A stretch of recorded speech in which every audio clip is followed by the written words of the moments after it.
Welcome to the Endurance Studio podcast. I'm your host, Dylan Turner. I'm an avid ultra-endurance cyclist, bikepacker, and runner, and I'm on a journey to learn and share everything I can about how people can push beyond their limits. This podcast will explore all aspects of endurance through conversations with people I find unique and interesting. There's always an amazing story of accomplishment and failure, and always something to learn.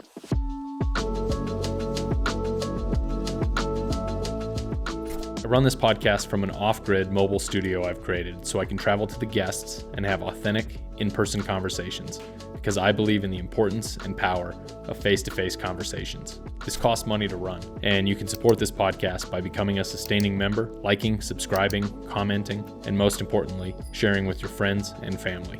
If you're interested in advertising on the podcast, please contact me at theendurancestudio@gmail.com. Thank you for watching and listening. Before we jump into the podcast, I want to give a quick few seconds mention of a few products that I use that I think are just incredible products. Squirrel's Nut Butter is the first one. They make lube for bikepacking, cycling, and running and ultra running. It's just an incredible product. It's locally made in Flagstaff, Arizona, in the place I live, so that means a lot to me. It's manufactured here. And they ship out from Flagstaff, and it's just a superior product. I started using the saddle butter product for bikepacking, and it was a complete, absolute game changer for me.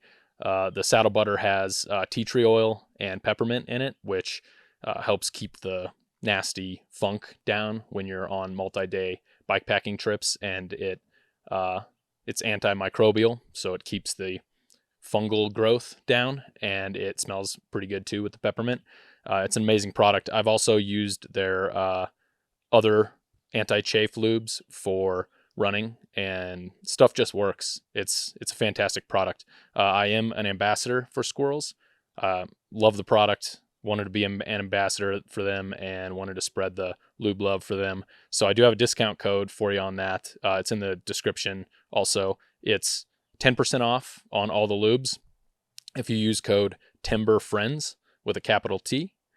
So that's TIMBERFRIENDS. Timber Friends with a capital T. Timber is the name of their squirrel mascot. So go check them out. Squirrel's Nut Butter, game changer. And another company I'd like to mention quickly is Kahtoola. Based out of Flagstaff, Arizona, they make exceptional crampons, shoe gaiters, and running traction. And I've been doing a lot of time running in the winter this year and on snowy and icy areas in and around Flagstaff. And it's the first time I've ever used shoe traction. And let me tell you, it was a complete game changer for me.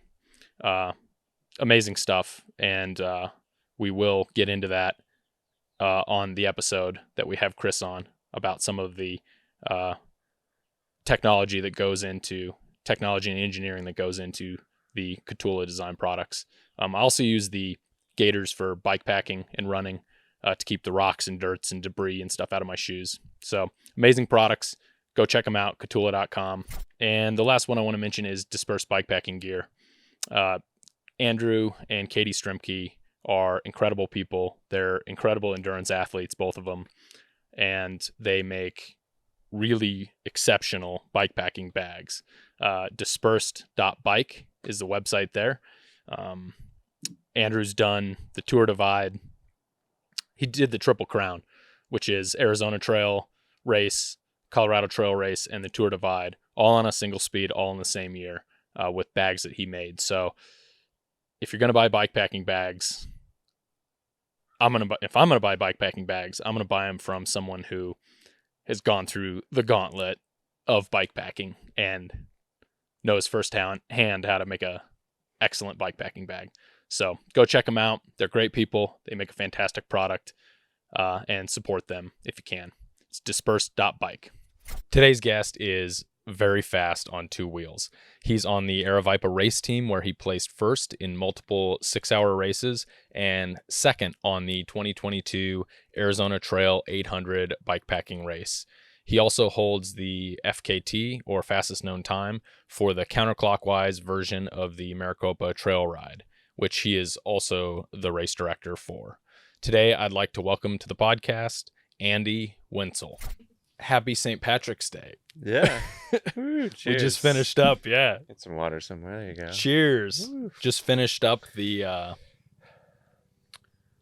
Maricopa Trail Ride. Right. Correct. Not a race. Yep. Right? When did you change it from a race to a ride? Tell me the story on that. 2 years ago. I don't know, just to make it sound more low key. Since, I don't know, I think one of the tough things the Maricopa Trail Loop is it goes through lots of county parks, which many have various hours of closure, technically. So, I mean, as a local in the summer, people ride in them all the time.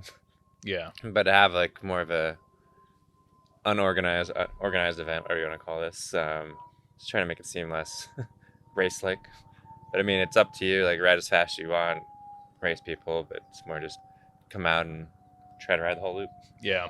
Like any other underground bikepacking event. Yeah. There's all this chatter. There was all this chatter when we were doing Pinions and Pines last year.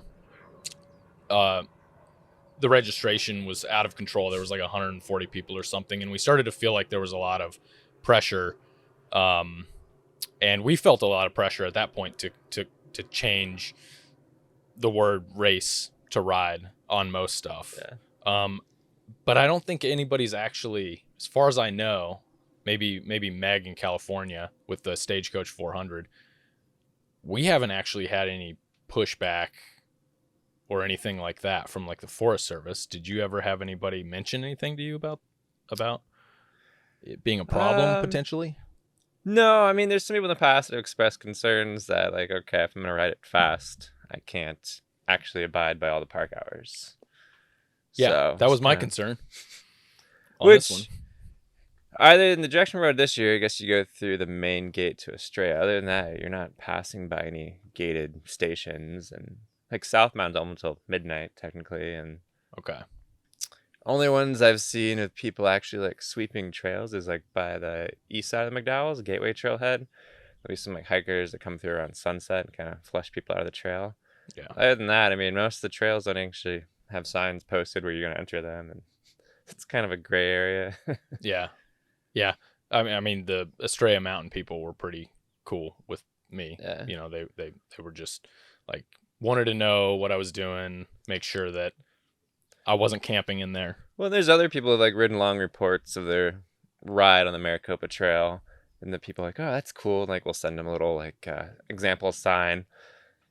But in the ride report, they've clearly camped and ridden beyond park hours. I'm like, well, they're kind of recognizing people for doing it and not really kind of scolding them.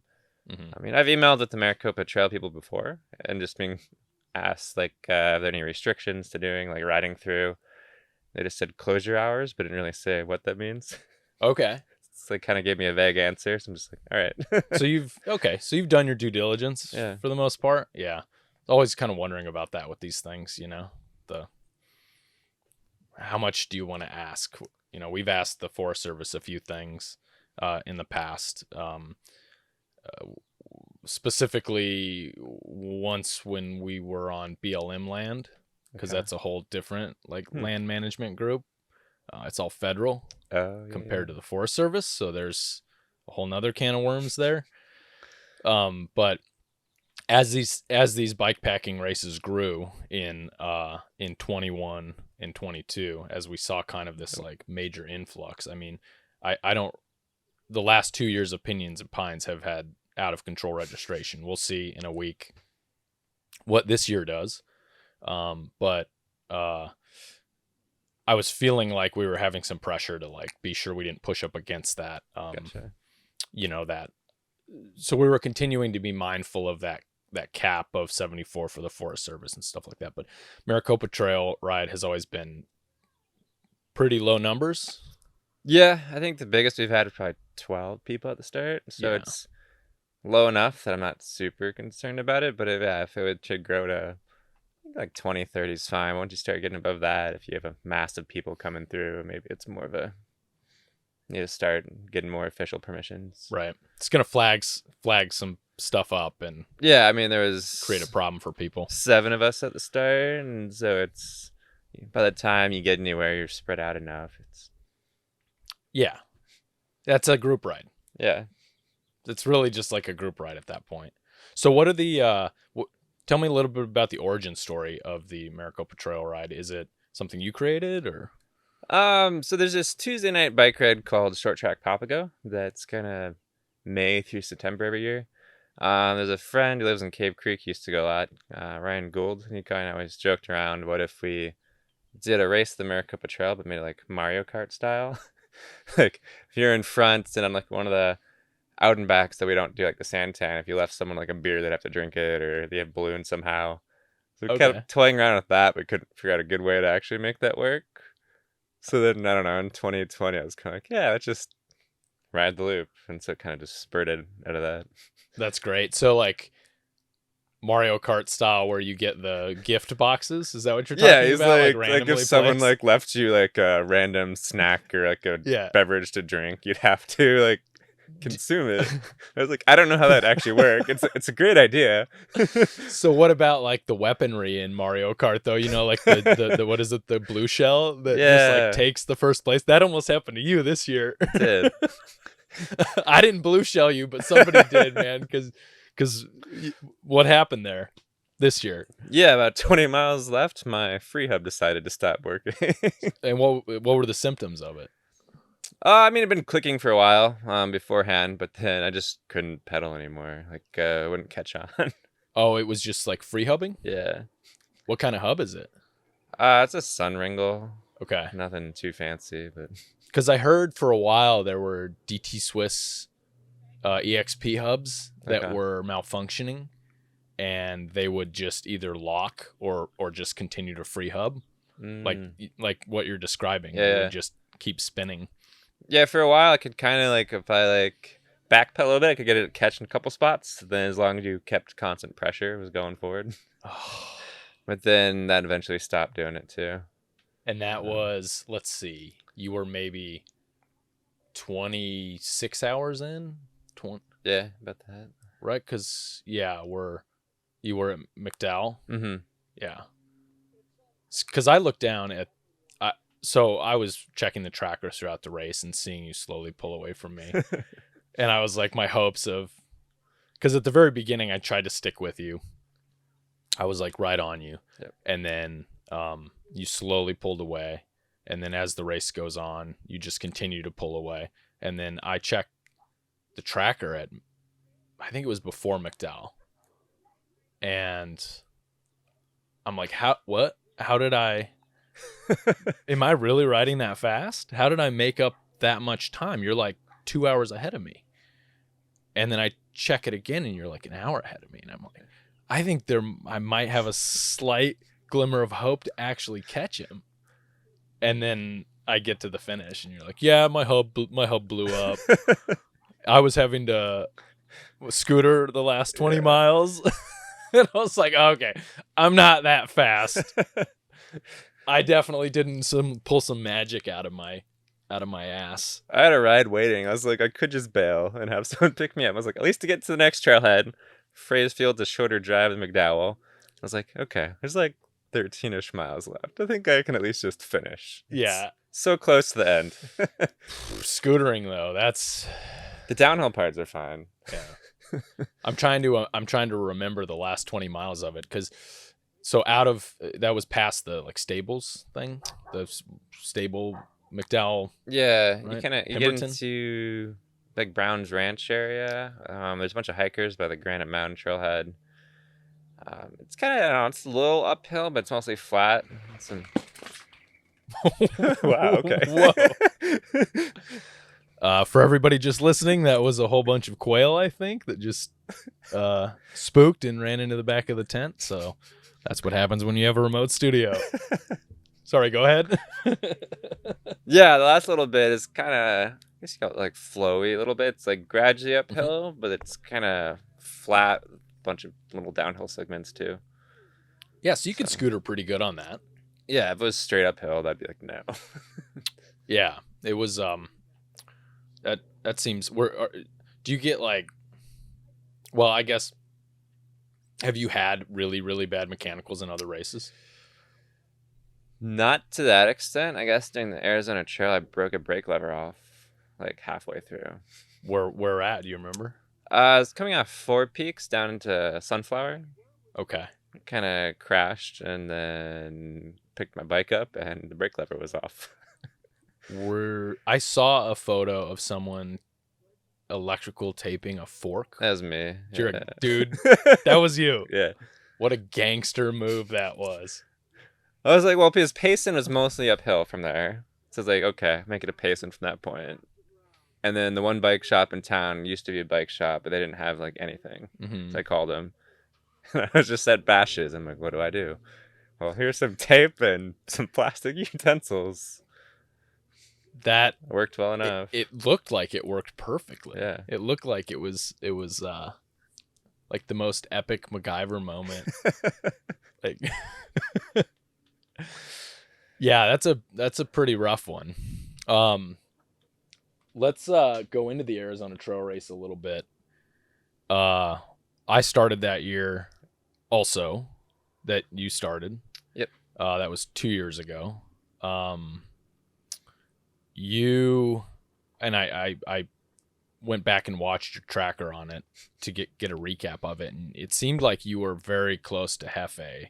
You guys were in the top two pretty much the whole time throughout the entire race. I made some notes here on the rewatch. So it seems like you didn't sleep at all the second or the first night. First night, yeah. You went straight through, and it didn't look like you stopped until maybe Oracle somewhere. Coming down the mountain. I slept coming down Oracle Ridge. Right. For a few hours. So you went up over Summerhaven and then slept on the backside coming down.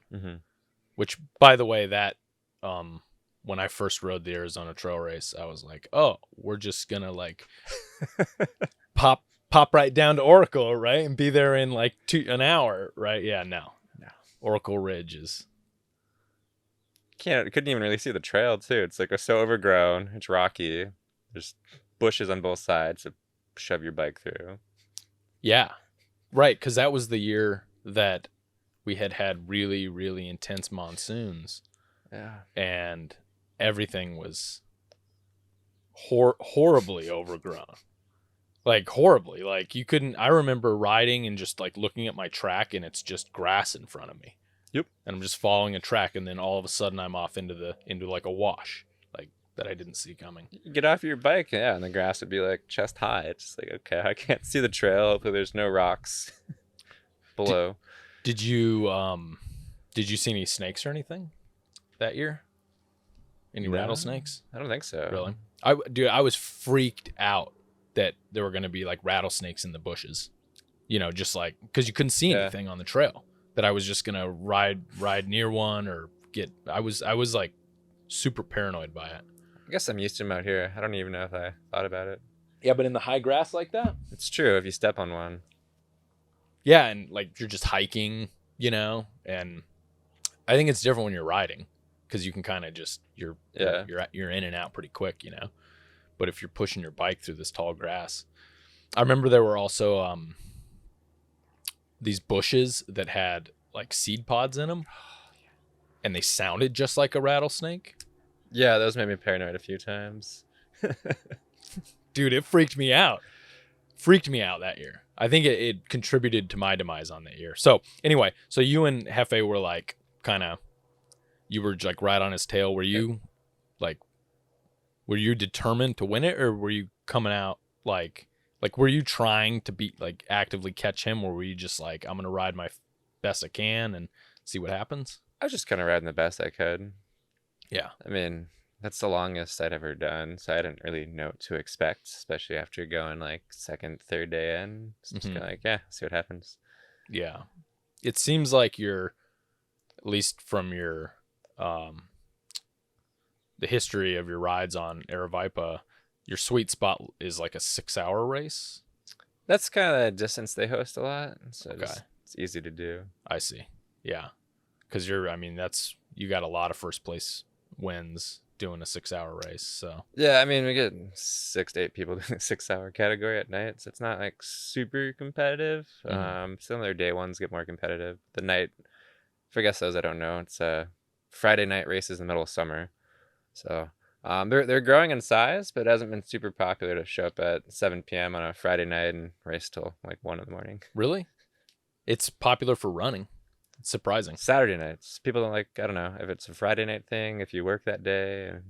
So their 3-hour category and single lap category are pretty big. I don't know. You'll get, I don't know, 100 plus people doing those, but then the 6-hour, it'll be less than 10. Really interesting. Yeah, I thought it would be more, but it'll probably pick up. So back to the Arizona Trail Race. You resupplied. Where was your first resupply point? I was planning to make it to Oracle. Then I was like running low on food, so it became Summerhaven. Okay, and you made it there during the day or during open hours? There was like 15 minutes before it closed, and that's the point where I could have turned off the highway to Sunset Ridge, but then I didn't want to miss it, so I kind of just skipped that turnoff and went all straight to Summerhaven. So I kind of do some backtracking there a little bit. Oh, okay. So you went up, you continued up the highway. Yeah, so the highway I thought would be faster. It would be pretty much downhill from there into Summerhaven. Okay. So I knew it was guaranteed I could get to the general store before they closed. For the trail, I was kind of like, yeah, it'll be close, and I'm literally out of food, so let's take the guaranteed way. And then you had to backtrack to reconnect with the route. Yeah, and for some reason I decided let's just go take the single track up and then back down. So Hefe was pretty confused when I was going the opposite direction as him on the trail. Yeah. So he had stopped in Tucson to refuel, so I was a little bit ahead of him there. Okay. And then later I learned from John that if I just went the backwards direction, that was fine. I didn't need to do it both directions. Oh, I see. But he was like, there's nothing that says you had to go a certain way. You just did the trail. I was like, I didn't think of that at the time. I was hungry.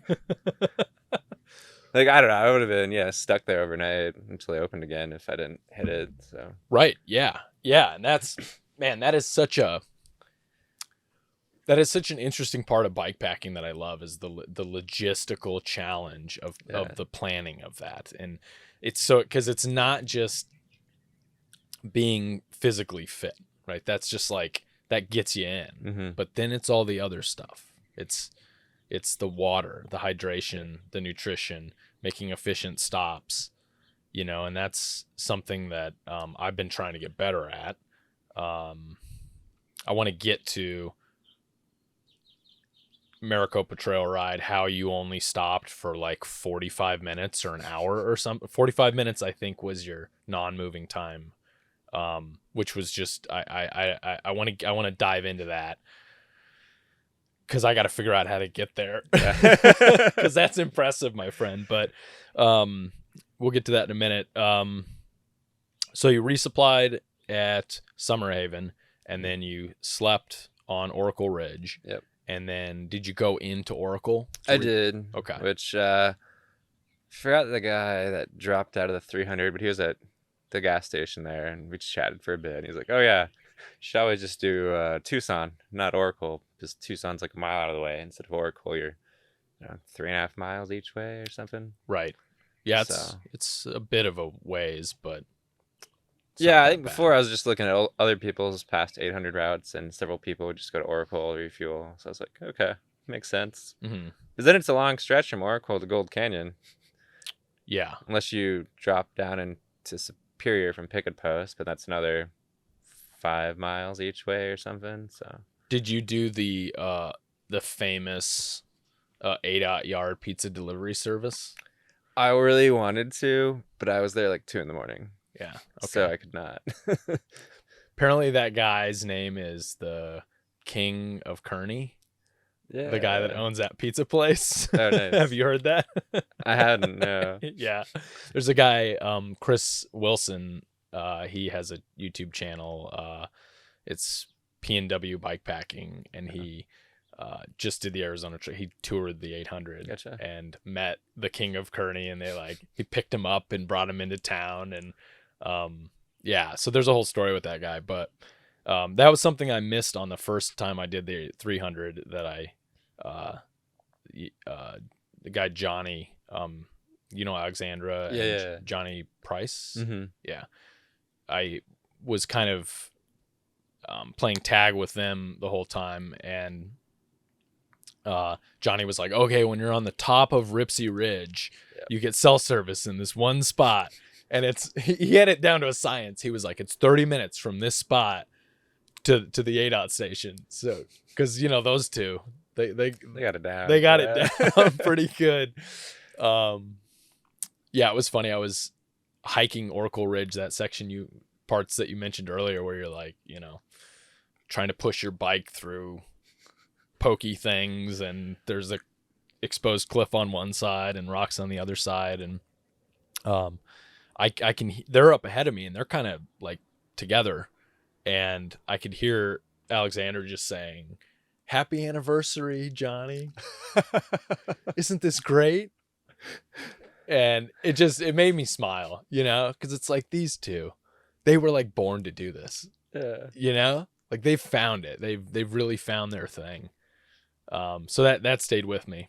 But yeah, so what is that? The Black Hills section from Oracle. What is it? Tiger Mine Road. Tiger Mine, yep. All the way to the ADOT yard in Kearney, and then there's then you got a big section that parallels the Gila. Yep. And then you got the climb up and back down. And so you're talking between your main resupply points. So you got Oracle and then Gold Canyon's like the food supplies. There's water between. Right. Yeah, that's a long ways of nothing between. Yeah, and then some people that skip Oracle, I was like, how do you do that? I guess in Tucson, you just get a ton of food. I mean, that's days and days. Well, potentially, depending on how fast the trail is or how fast you're going, that could be 2-3 days. Yeah. So how do you plan by the hour, or how do you plan food? That's what I've kind of done in the past, and I try to give a rough guess, but that's not always right. Sure. Yeah. Just be like, okay, I think this is me like 40 hours. I need this many calories to get by, and then try to add a little extra in there. Right. Yeah. So Kurt Rough Snyder suggests between 200 or 300 calories per hour. I go for like 250. That's, yeah. I've done like adventure races, like a team endurance sport in the past, and a lot of my teammates will do 200, and I tried that. It's like not enough for me. I think like 250 works. Have you tried 3? No. Yeah. It's a lot of food. Yeah. Like, can you eat? Like, I've tried eating 300 on an AES race, like a 6 or 7 hour race, and I got sick. I got like, not like vomiting, but I was just like. I think part of it depends what you're eating too, but like if you're going from a gas station, sometimes it's hard to find food you want to eat for the next 2 days before you get to your next food stop. Right. Yeah, dude, there's so much here. I have so many questions. So let's get to the adventure racing thing. I'm really interested about that. And then let's get into that now, and then we'll go back around to the Arizona Trail Race. Okay.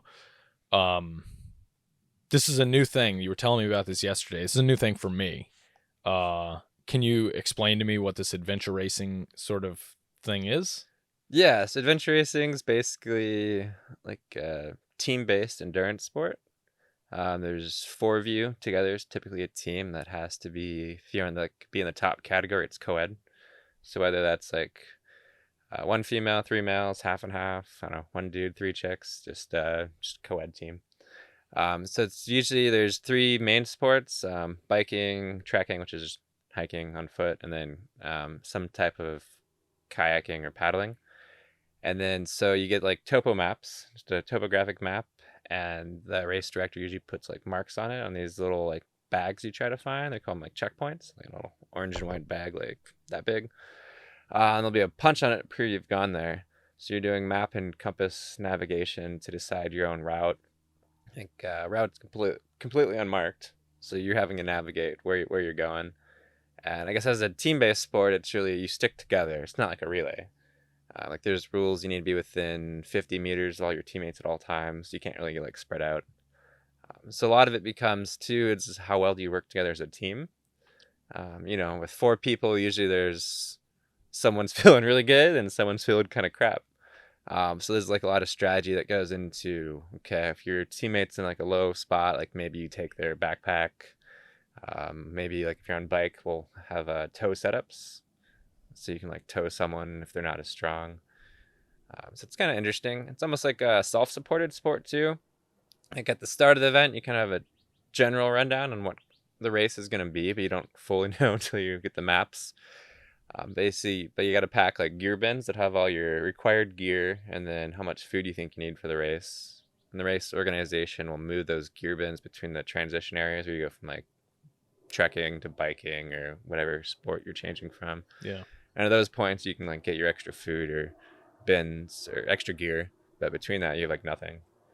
And so typically, I've been doing they call the expedition length ones, like 4 to 5 days, but there's some that go up to 10 days. I've never done one that long. So there's the expedition length ones. There's also a lot shorter ones. Like the sprint ones are like 6 to 12 hours. And there's a bunch of ones in like the 24-hour range as well. It's fascinating. I mean, this is fascinating because when you layer in the team aspect, it's so much different than self-supported bikepacking. Bikepacking is such an individualized sport. You only got to worry about you, and everybody else can deal with themselves. So that like magnifies the complication. Yeah, sometimes like they say, one of the hardest things in adventure racing is getting to the start line with your teammates healthy and all your gear. Right. Especially if you fly somewhere, sometimes airlines lose your bike and you're like, right. What am I going to do? But even like we've had races where Expedition Oregon is like a 5-day race up in the Bend area where we had 2 teammates drop out within a month of the start. And then we had to scramble to find new people that A, want to do it, B, that after 24 hours together, you're not going to be at each other's throats. Sure. And then C, can even just show up and commit a week to do that. Right. Yeah. And that, that's my biggest question is people are kind of notoriously unreliable when it comes to certain things. And it's got to be so hard to get. Like, how did you start? Like, what was your first one you did? Some local ones here. I do a lot with like orienteering is basically adventure racing, but just on foot. So like, what about orienteering events? It's like usually like an hour-ish range, which is just also like map and compass navigation. Mm-hmm. You go like just meander around. It's like a scavenger hunt in the wilderness, I like to say. Yeah. So like Greater Phoenix orienteering, we have an event like once a month. So I started doing those when I first moved out here and thought it was amazing. Then they also had adventure racing and I had mountain bike. So I was like, okay, I'll try that, and just thought it was fun. Mm-hmm. Were you an adventurous kid? How'd you get into all this? Yeah, I kind of grew up in Western Colorado. Well, I guess we moved around a lot when I was younger, but first grade through freshman year of high school was out in Colorado. We kind of lived right on the edge of a suburb, or not subdivision, mm-hmm. of a small town. And we just go kind of explore little mountains next to us. Did you ride bikes as a little kid? A little bit, not a ton. I mean, like there's little town mountain bike race series. This was in Eagle, Colorado, which is vastly changed since when I lived there. Mm-hmm. So me and a few friends would do the local race series. We wouldn't like ride between. It's right. like when you're in that age, no one wants to actually train. You're like, this is fun, cool. Yeah, right. It's more of a utility. Yeah. I mean, like we'd ride our bikes to school and then be a little single track we could like take back from school, but it was, other than that, not really. So it seems like these adventure sports that you do, I mean, they're pretty extreme, I think, for most people. Yeah. Like, what were your parents okay with this? Were they outdoorsy people? They're semi-outdoorsy. I mean, like we'd hike and camp a little bit as kids, so not a ton. I mean, I guess I started with shorter stuff, and just in the last handful of years, it's more evolved into wanting to do longer things. Mm-hmm. Growing up, I definitely was more like a runner. And and then I kind of transitioned to biking in college time frame. I was in an attempt to like walk on a cross country team going into college, but then just got injured the summer before freshman year of college. And then my dad had an old like Schwinn Traveler down tube shifters, so I kind of started riding the road bike a bit. I was like, oh, this is fun. Yeah. And then did some group rides we're in South Carolina, like in the Myrtle Beach area at that time, which there's no mountain biking over there. There actually are trails, but they're not that enjoyable. So kind of got into road biking a little bit there, not a ton. But then in college, I was at Virginia Tech, which has mountain bike trails like 2 miles from campus, and started really getting into biking then. Yeah. Where did you, I mean, you riding with you, I was kind of watching as I was right behind you, I was watching kind of your style of riding, and it seemed very, very controlled, and you weren't taking like big risks on turns. You weren't like hammering down as fast as you could on some of this stuff. Did you get really good? I mean, you seemed like just really controlled on the bike the whole time. Did you actively practice at that, or is this come from a byproduct of just spending so much time on the bike? Probably just a byproduct of it. I mean, like I like technical riding, but I'm not like the fastest one through like big rocky descents. So it's probably just, I don't know, byproduct of just biking. And yeah, I mean, like, I guess you did national on South Mountain, saw how technical it is. Like, I'll go ride that, but I'm not doing all the big drops on it. Yeah, it was crazy. I have that road or that trail national. I've never been on it. It came out of nowhere for me. I did not expect it. I think I heard you say something earlier about it, because I was like, oh, Bronco, that was pretty crazy. And you're like, national, wait for national. And I didn't know really what you were talking about. And then I don't know, dude, I got on it at, I don't know, 1 a.m. or something around then. Timing's kind of squirrely right now, but and I guess it would have felt different if I was on an enduro bike. Yeah. It definitely would have been a little less intimidating, but on a cross country bike, it was like, what have I done to myself? What am I doing here? Why am I? Well, then all the rocks were wet too from the rain, which definitely did not help. Yeah. So it was slippery, exposed, and endless. It felt endless.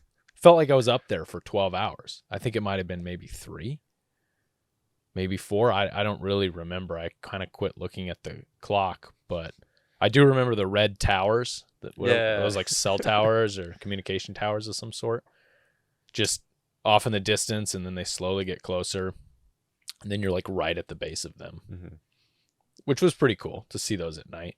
And the view of the city was really amazing. Can't beat that. Yeah. It was amazing, seeing the entire city. I just kept looking for my out. I was like, oh, we're crossing a road. We're just going to get onto the road and just take it right down to and then we're going to be at Resupply. Nope. These I keep having those thoughts when you don't know a course. This is the first course I've ridden in a while where I didn't kind of know the course. So, it was revisiting that kind of experience, But so back to the adventure racing thing. So you have to gather a team. You got to get all these people committed. And you have to do this very difficult thing together. Do you think that adventure racing is more challenging than bikepacking? It's tough to say. Different moments of them are. Like, when you're by yourself and you're in a low moment, I think it's definitely harder. But I think like when you're having like a good time bikepacking, like kind of one of those highs, it's like more elevated when just you. The team aspect adds of adventure racing, kind of at least like if you're feeling like crap, someone else helps you out, or if you're running out of food, your teammates got extra food they can give you. So you have kind of more people to rely on, but it all kind of depends on how you mesh with your teammates. So it really, I don't know, depends on the situation. Have you had a complete, like, maybe not you, but has there been a meltdown sort of scenario? ever happen on one of these adventure races? The first long one I did, yeah, it was a bunch of us that were kind of new at it. Um, Two of us still race together. One kind of stops racing. Another, I think, is on a different team now. But like, right, once you start racing, some people like hop around a lot. I kind of have like a core group of people now that we just kind of race together. But yeah, the first one I did, we kind of none of us really knew each other going into it, which doesn't help either. Like, you don't know people's personality or what they like, or sometimes people are good when you like start talking about, hey, let's just race together. Like, okay, if I start acting like real pissed off, I probably just need some food. Like, we had one teammate from a race last fall that told us that. We're like, okay, it's good to know. Like, oh, you're getting a little angry here. Here's a Snickers bar or something. Like, cool, problem solved. Have a Kit Kat. Yeah. It's tough though. Like, yeah, during like that race, the first one we did, we had a teammate like wanted to drop out, but then if someone drops, then you're like unranked, and sometimes race directors won't let you continue because the team's part of like a safety aspect too. Like if you get lost or off course, since there's no marked course, like your safety is your other teammates who are also sleep deprived with you. But Mm-hmm. But it's probably safer in numbers, I guess, for those reasons. you have to carry like it's like we kind of do like with this with track leaders. They have a different like map platform that you carry a tracker and it follows you. And usually like there's a help button on there, or at least you can communicate with the race staff. Mm-hmm. Yeah. Do you remember the show Survivor Man? Did you ever watch that show? Yeah, there's one where the guy like self-filmed himself. Yeah. Yeah. Mm-hmm. Kind of the Bear Grylls like popularized that, Yeah. but he didn't self-film. Survivor Man seems like the OG because he like had to carry all the camera gear and do all that stuff. Yeah, he got into some really bad places with food, you know, where he got way behind on food. But did they make you sign liability waivers? There's some type of waiver you have to sign. Yeah, because it's like an organized thing, right? Yeah, it's organized. Like a lot of the long ones, the expedition length, they kind of fall under the Adventure Race World Series. Okay, right. So there's race directors all over the world that kind of part of this collective, and like in the fall there'll be like a world championship race. There's depending on the year, there's 3 of them in the U.S. now. There's a group in Oregon that puts on one. Got Endless Mountains out in Pennsylvania, and then now, as of last year, there's one out in the Ozarks in Arkansas. Cool. It seems like a really good way to see other countries too. Have you done one out of the country? One. Last August, I did one in the Faroe Islands, which is kind of a remote little island chain halfway between Scotland and Iceland. Cool. Kind of like they're part of Denmark, but they're also like self-governing. So it's kind of like a weird country. Yeah. But it's very like small islands. Like the islands are maybe like 3 miles wide, but all the giant mountains. Whoa. Just steep mountains, narrow islands. Cool. And just wet and rainy. And cliffs everywhere. Just raining all day? Yeah, we lucked out and didn't rain a ton on us, but like as soon as it like start getting a little cooler in the evenings, all like the clouds would roll in too, just from the sea fog. And so then if you're walking around with a headlamp, you can't see more than 15 feet in front of you. And dang. During the day it was beautiful though. When it had moments of no clouds, it's just spectacular landscape. It's kind of like almost looks like the Shetland Island. Have you seen like photos of them? And just like kind of big grassy hills. And yeah. It seems like this is really good. The sport, adventure racing, is really good at honing lots of skills that can be applied to bikepacking and ultra running. And it's like you're putting yourself in these situations where you have to navigate in the dark or keep it together in low points or make these critical decisions. Is there sleep deprivation involved? Yeah, it's kind of like bikepacking where once the clock starts, it doesn't stop till you finish. So any hours that you're sleeping is time you're not moving forward toward the end. A lot of courses, especially the longer ones, they've started adding things they call like pro points. There'll be like a set of established mandatory checkpoints to go to if you want to be a finisher. And then they'll add they've been calling them pro points that are like farther away or harder to get to, that like if you want to place well, you're gonna have to get those. And so there'll be like time cutoffs throughout the course that if you don't get to a certain transition area at a certain time, or you don't make it to the end of the course by whatever hour on the last day, then you're done. So they've kind of started adding those as kind of like if you, I don't know, if you really want to see your finisher, I think you gotta like do all the pro points, but sometimes it gets tough. Full coursing usually is, I don't know, gonna guarantee you like a top 5th to 8th position. Yeah. Not a lot of teams get to do it.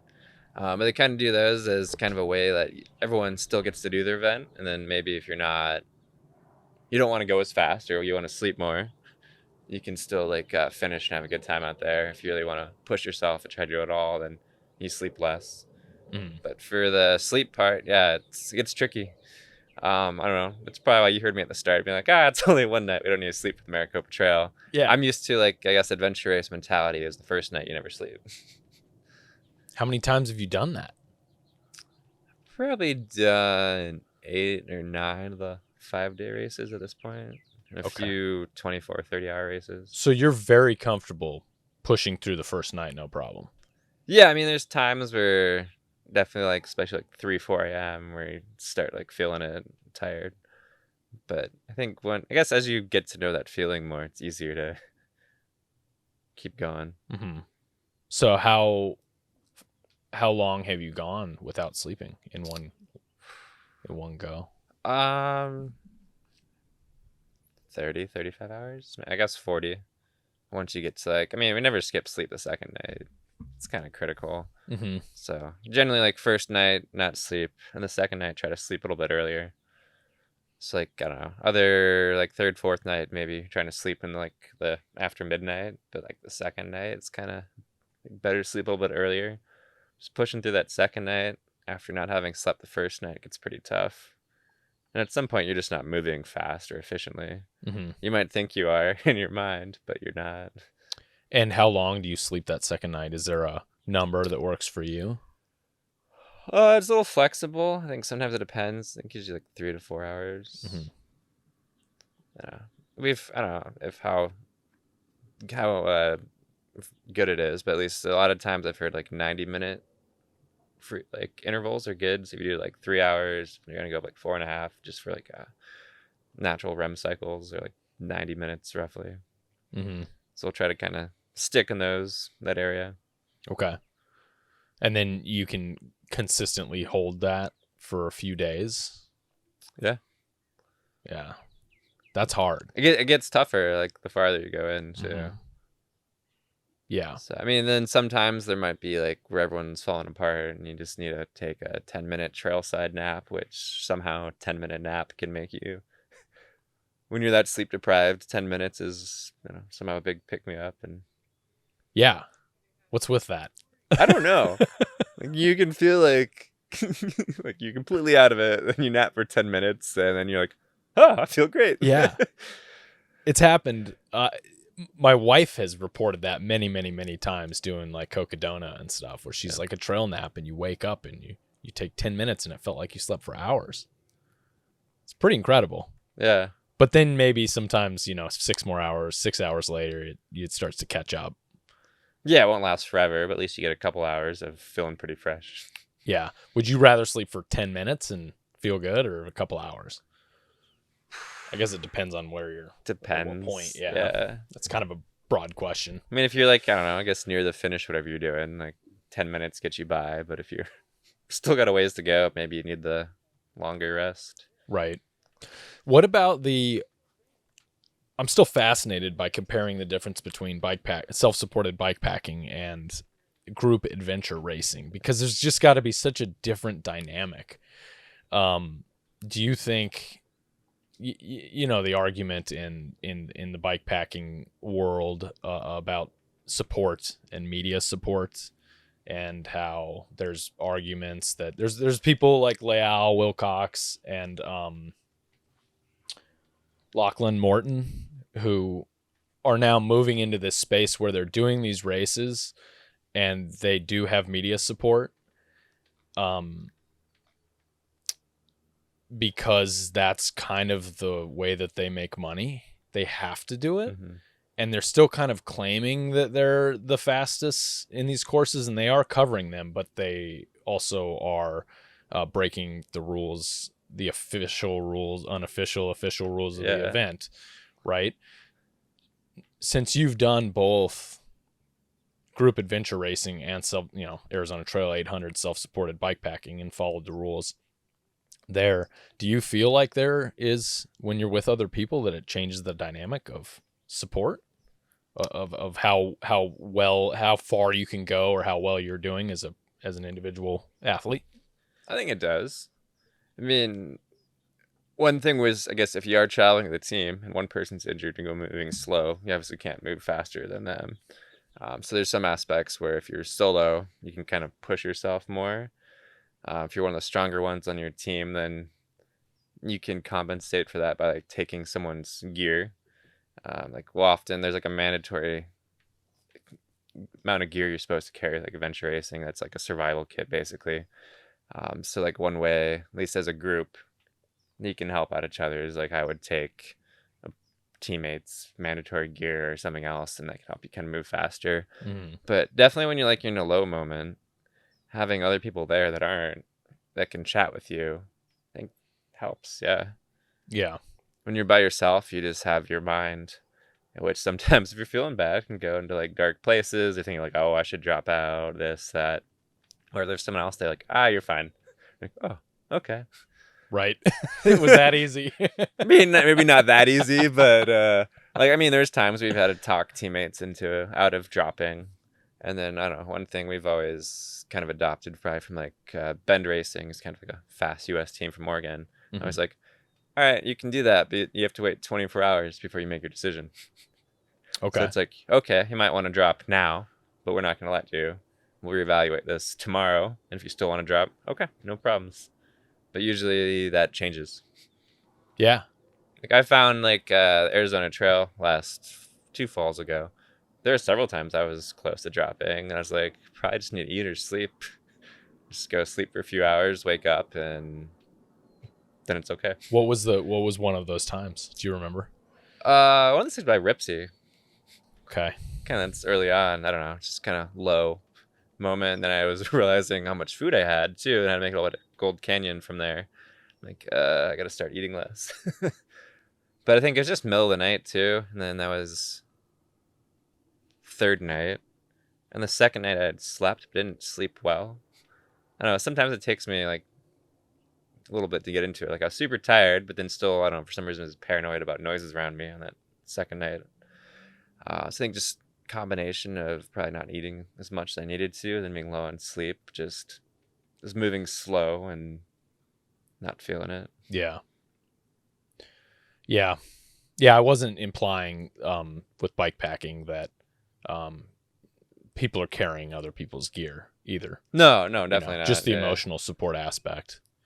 I think what's interesting. Yeah, from the emotion. I'll just give more context to adventure racing, but the emotional support. No, I think it's definitely. It's hard if your entire team is like kind of disagreeing or in a low moment, but that's rare. It does happen. Mm-hmm. But if you're in a low moment, you're only one. The team aspect definitely helps. Where bikepacking, you just have yourself. Yeah. Which I guess now with cell phones, depending where you are, you could call someone. But I generally, I don't know, have my phone off for most of the race. And yeah, I guess one could argue that it could be negative energy vampires, because there are the people that influence you to, oh, hey, come on,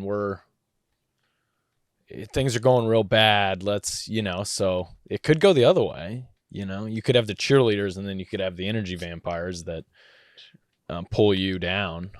Yeah, I mean, there's a teammate I've raced a lot who's kind of like, he's got a big personality, and his mood shifts definitely affect the team. Mm-hmm. It's kind of wild. But, it's not just him that's affecting us. Everyone else kind of has things going on. Yeah. So, no, yeah, it's definitely like other people's emotions do affect yours too, more than you think they do at the time. Sure. Yeah, I'm very susceptible to influence, especially like the more tired and hungry I get, the more it's easy to for someone else to talk me into something, you know. But yeah, it's very, very interesting. I lost my paper. Oh no, it's right here. Since we got back onto the Arizona Trail Race, we're going to continue on my track leader's rewatch stalking that I did of you. It looks like you did. So we're at the ADOT station now. Okay. No pizza for you, unfortunately. It was the best. I got a milkshake while I was there too. Oh, The guy delivered a milkshake to me. that'd be amazing. I was dipping my pizza in my milkshake and Oh, eating it. jeez. Dude, it was so glorious. It was the best. There's a really long stretch after that where you follow the Gila and then you climb up and over and then you get to pick a post and then you're at the end of the 300. What time did you hit the 300 marker? It was around sunset. Okay. Remember John and Scott were there wanting to chat for a little bit. And I was like, dude, there's like 20 minutes of light left. I'll talk to you guys for a couple of minutes, but I need to keep going. Was that difficult knowing that you were at the kind of the 300 mark? And yeah, because I was like so close to, I mean, not close to home, but Phoenix is an hour away. I'm like, there's people I know here. It could be easy just like, yeah, all right, good enough. Right, getting sucked back in by the comfort of civilization at that point. Yeah, and you just, blocked that out and said, I gotta go. Yeah, it's kind of like, if I stay here too long, I'm not gonna want to continue, but just keep rolling through. Yeah. So you got through that, and then from what I saw, it was pretty... you were moving pretty good after that. You kind of seemed to you kind of got into a sleep rhythm at that point. I think you would ride like late into the night, maybe 2 a.m. You would make camp. Sounds about right, yeah. And then sleep for a few hours and then be up and moving at 5-ish. That seemed to be what your cycle was after that. Yeah, for me, it seems like the 1 o'clock, 2 o'clock time was when it started to really struggle with the sleep. And then it was like, all right, let's just sleep now. And then wake up a little bit in the dark, and then you get like the sunrise kind of boost a little bit after waking up. Yeah. So, so you're climbing. It seems like the majority of the elevation gain is between Saguaro Lake and like Payson. It's a good chunk, yeah. Is that a pretty nice section? Is that pretty rideable? Do you feel that elevation gain? Between like Squirrel Lake and then call it like Four Peaks, it's just a giant dirt road. Okay. So that part's climbable, easy to ride. Then you kind of drop down into Sunflower, that was the descent where I broke my brake lever. Okay. And so you crashed and... Yeah. Just a rocky section. Probably was when I should have been sleeping. And mm-hmm. Yeah, but you descend to Sunflower, and then you get more climbing again. Which some of that section's... You're on some road, but there's also some trail. Like, yeah, some hike bike in there. So what's going through... To your brake lever, what's going through your head, like, right after you crash? Do you have, like, a process that you follow? Not really. Like, I hope everything things like okay? that don't happen, yeah. Am I okay? Yeah, I mean, that was the first thing, was, okay, am I physically fine? Which, it was more just, I was going to crash and kind of, like, bailed the bike, but... So I was fine. I didn't really go down, but the bike did. Mm-hmm. And then it was more just being like, what just happened? So being a little angry at myself. Like, okay, what am I going to do now? Mm-hmm. But then it was, I don't know, midnight, 1 a.m. So I was like, okay, let's just go a little farther downhill and then go to sleep and reevaluate in the morning. Give yourself some space. Yeah. I'm terrible at that. Giving yourself some space. It's hard to do. Yeah. Being like, let's just give it to the morning. Sometimes you just need to sit down and take a 30-minute break and just like try not to think about it. It seems like that's one of the biggest things, the biggest takeaways that I can have, and I think most people can have, is just I don't know, you're in a race, so you always want to move fast and keep going. So it's kind of counterintuitive to stop and give yourself some time. Sure. But it's also like critically important to continuing on in endurance. Yeah. You know? So, all right. So you reassess it. You say, okay, whatever. I'll figure out my brake lever later. I have 2 of them. I'm good. Was it your right or left? This is the right. This is the rear. Oh. So I wasn't as concerned. I don't know. The front ones are all your stopping power is. But it's also your over the bars one, right? Yeah. if you're using it to stop. So you had to kind of change it up. I mean, could you like grab it a little bit or? There's a small section I could kind of still get, but it wouldn't do much. Yeah. Like we're like kind of like it was a Shimano brake, so it's like we got a little adjuster. You could kind of use that a little bit as a the knob thing. Yeah, the it little knob doesn't really give you much. There's no leverage. Yeah. Yeah. So there wasn't much they could do with it, especially on a rocky trail. Like, so I mean, at least from there. I mean, at least when I woke up in the morning, I was like, okay, Payson is almost all uphill. There's like one big descent down the Gold Ridge Trail, which is steep but not rocky. So I was like, okay, at least I can make it a Payson, and then see what happens from there. there'll be a bike shop, and all my problems will be solved. No bike shop.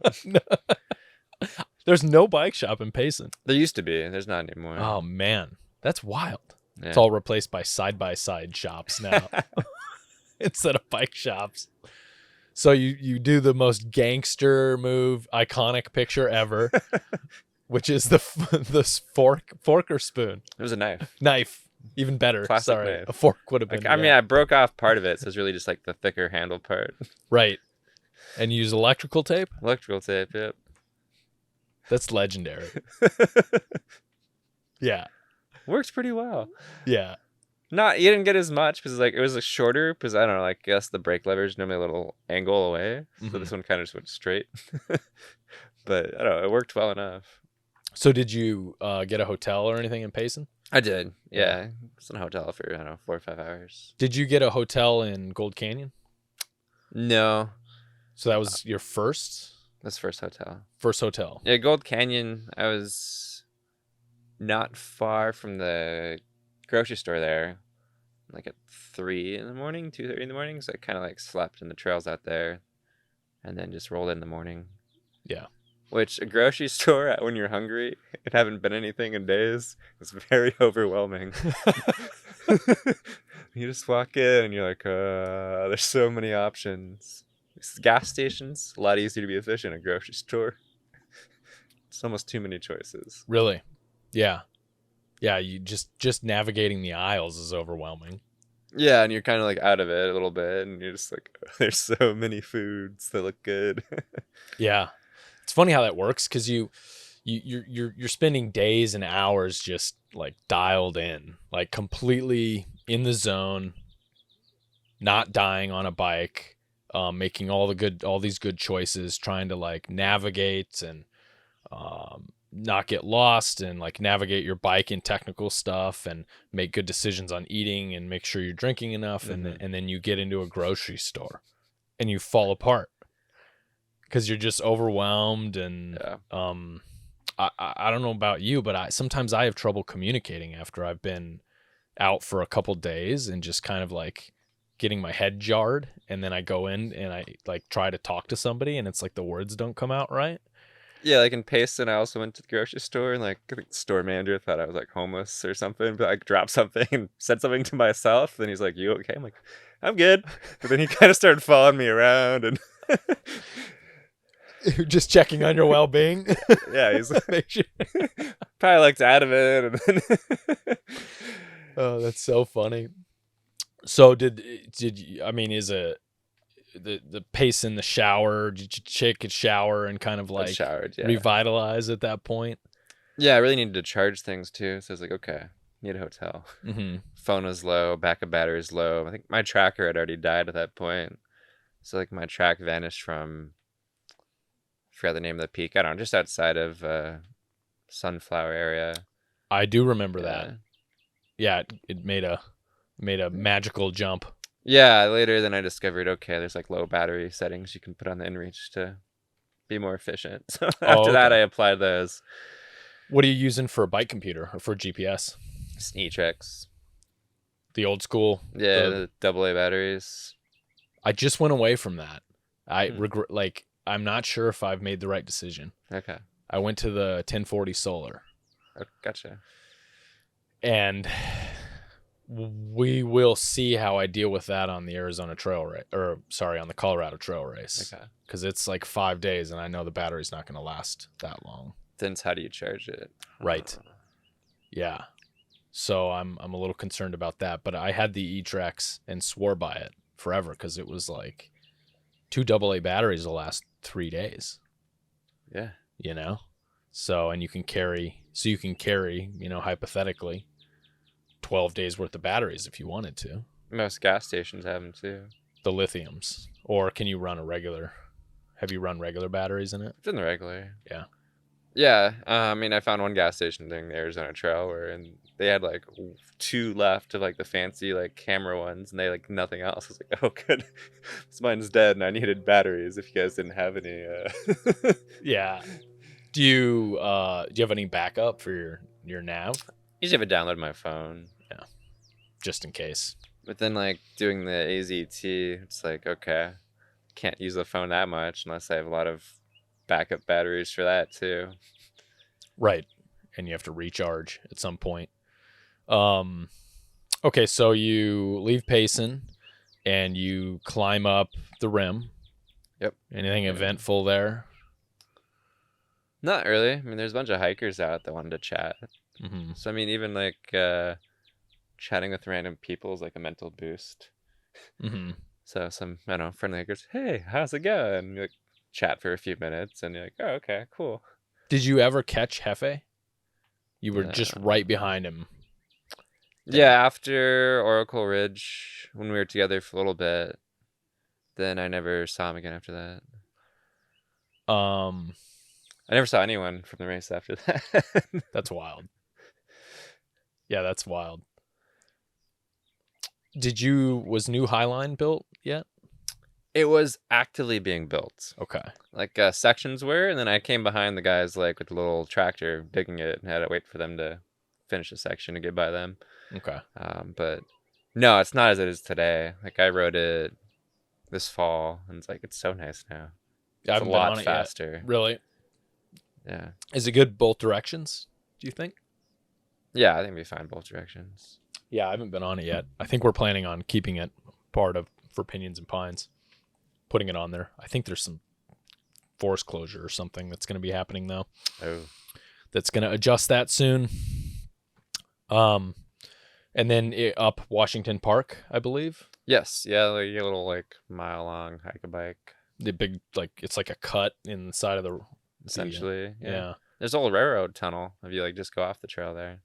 I didn't check that out, but I read an article that was some sort of scam in like in the turn of the century, 1900s. It was like an investor from the East Coast came over and convinced a bunch of people to build this railroad, and the whole thing was a scheme to just get a whole bunch of investors' money. That's why the construction ended up stopping on it. It's a bad place to do it. I think that nobody really did their homework on it. The guy was like, oh, we're going to put a railroad here for all of this commerce that we're going to have. See? You see here? And then he just took off with all the money, and then that's how it stands today. That makes sense because it's just like a hole in the side of a cliff. Right. Like, why would it ever have gone here? Right. Right. Nobody really thought that in 1902, you know? But that section, it's like a big cut, big boulders and stuff. Yeah. I remember I haven't done it on the 800 race, but I've ridden that section. And then you kind of get up through the cut and you're up on top at that point of the Mogollon rim. Yep. And then I guess Flagstaff is the next kind of major resupply after that. Which is like deceivingly far away. You're like, mentally from there, I'm like, Flagstaff, yeah. It still takes like day and a half to get there. Mm-hmm. Were the temperatures acceptable at that point? What were like the lows getting to at night? It's in the 30s. And what kind of sleeping kit did you have? I had I think a 20-degree bag. Mm-hmm. And then a little, the SOL bivy sack to add extra warmth. Is it the Escape bivy or? Whatever like their middle one is. Like not like the Mylar one, but the one that actually breathes a little bit. Yeah, I think that's the Escape. Okay. Escape bivy. Do you have a sleeping pad too? I decided to try a foam pad. Normally bring an inflatable one, but I did a foam pad for the trail race and it seemed to work well. Had you done that beforehand? Had you ever slept on one? Well, like I've slept on one before, but not bikepacking. Yeah. But you know what you're getting with a foam pad? Yeah, not much. Right. But it's saved a lot of. I was like, I don't want to be tired and then spend 5 minutes going, trying to like inflate a pad. Sure. And punctures. And punctures. Punctures yeah. are a real thing when you're spending 12 days in the cactus needles or whatever, rocks. Yeah. The corridor of Cholla in the Black Hills. Remember that? I do. It's just like Velcro. It's like Velcro Cholla all over the ground, flipping up onto everything. Yeah. Yeah. That was awful. So you think you made a good call on the foam pad? Yeah, I think so. I didn't really have any problems. I mean, I'd be a little more picky where I wanted to sleep. I mean, not super picky, but like, cool. It's not a bed of rocks, it's just dirt. All right, that works. Mm-hmm. Did you bring any kind of tarp or anything? I did tarp, yeah, ground cloth. Anything for like rain? It was big enough that my plan was just to like cocoon myself in it. In the tarp? Yeah. Okay. I was like, well, like there wasn't really any rain in the forecast. So I guess I gambled a little bit there. It didn't rain on us. Well, I guess it rained a little bit in Ripsey, but there wasn't any like strong rain forecast. But at least, yeah, ground tarp was big enough that I was like, okay, I can just wrap myself in it for a night and it won't be that bad. And you're okay with the condensation and stuff? You just, if there's condensation or sweating inside, breathability, I guess. I didn't really have any issues with that. Yeah. To cocoon yourself. That probably would have been, if it rained and I did that, probably that could have been an issue, but would have been uncomfortable. Yeah. Make it through a night though. What's the ground cloth made out of? Is it like it's like the thin window film. I forget what it's called right now. Mm-hmm. Yeah. Just like clear plastic. It's pretty thin and makes a lot of noise. Okay. But it works. It worked. Yeah. So pretty light sleep kit. I mean, that's a pretty decent, except for the 20-degree bag. Yeah, I mean it's down. It's not super heavy, but yeah. And you chose a 20 over a 30. That's what I own. Okay. Got one sleeping bag. Right. It's a 20-degree bag. Right.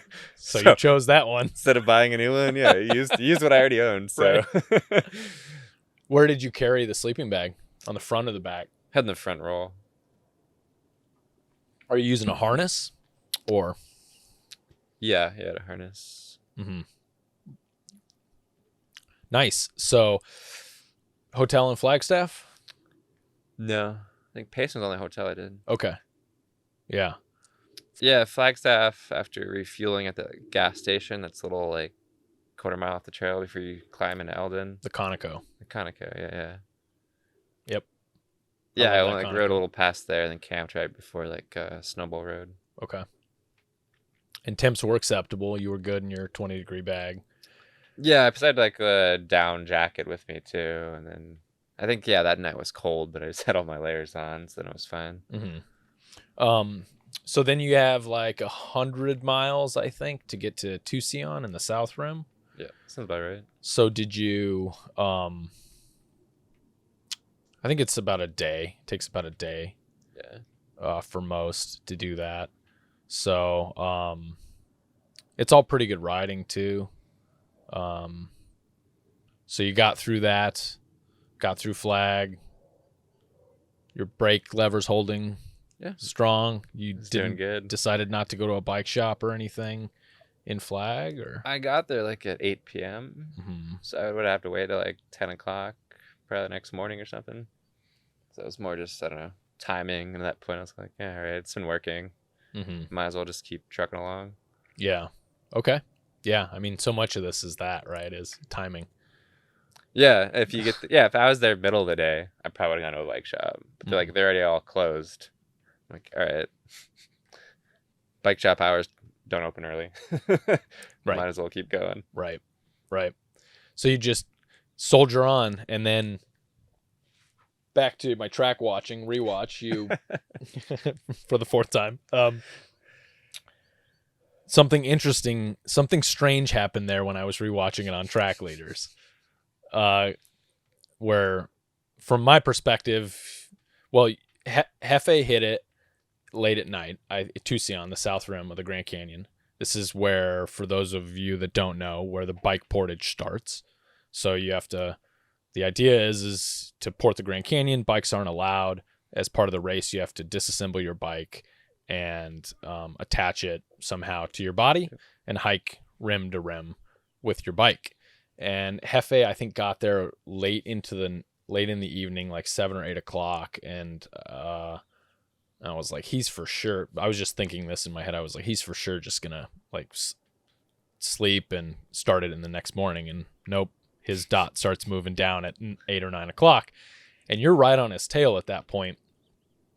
And your dot just like goes haywire on Track Leaders, and I'm like, what is happening here? So please explain what exactly happened there when you showed up in Tucson. Yeah, so instead of like riding with a backpack the whole time, I just had like a hip pack to carry a few small things, and then mailed a backpack with some shoes and some trekking poles to Tucson.